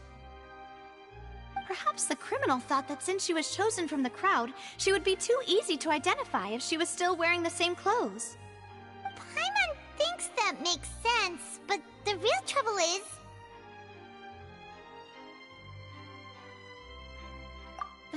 True. None of the clues we found thus far support the existence of this third person. But the only people left to consider are both technically victims, whether it's the missing girl, Halsey, or poor Cowell. Huh. Could Halsey have secretly made modifications to the magic props in order to murder Cowell before making her escape?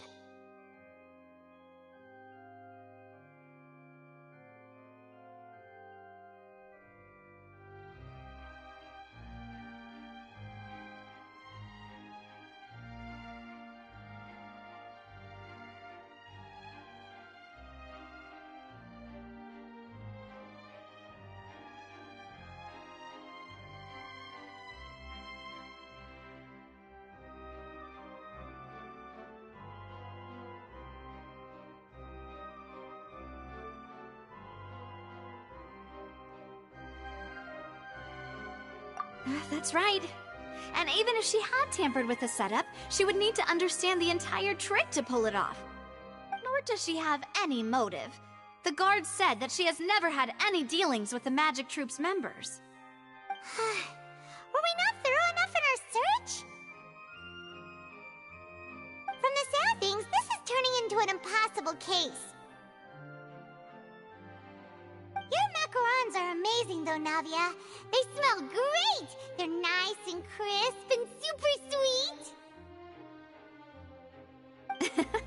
They are my specialty after all.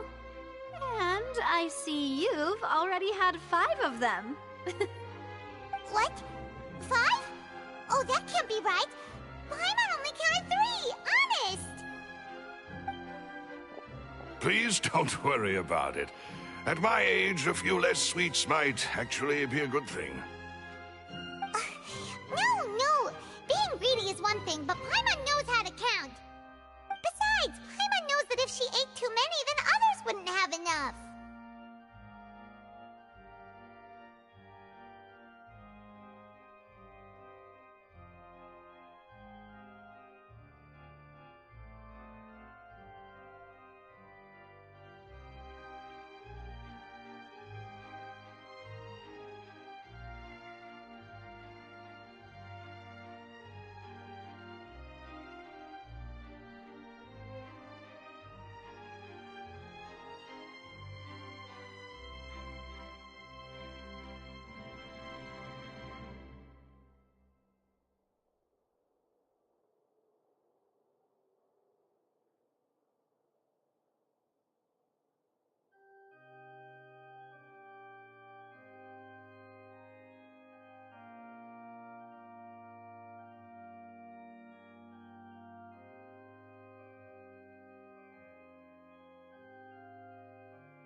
Wait, even you don't believe Paimon?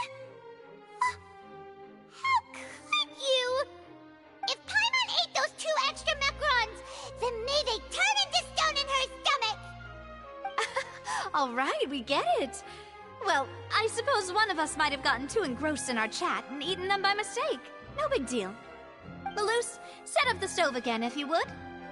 Huh? What are you doing? Making sure everyone gets 3 macarons, of course.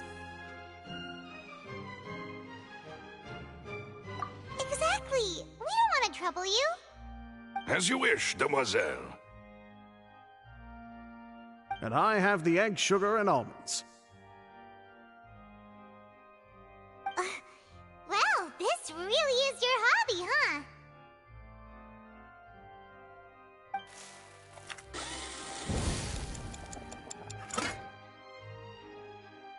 Well, that's it for snack time.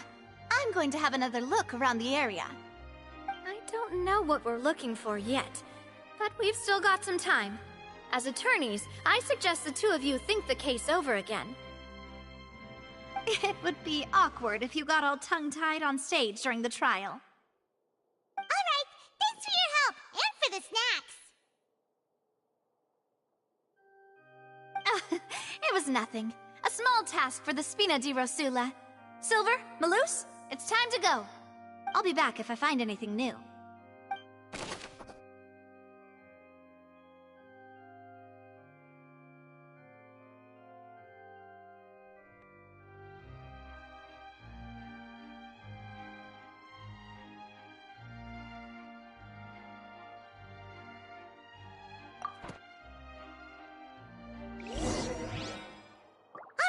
It's time to put our heads together. We've got to get our defense ready for the trial. Oh, it's probably gonna be a long and difficult case.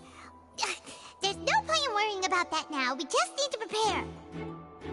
Here, take Paimon's notes. They should help you review the situation.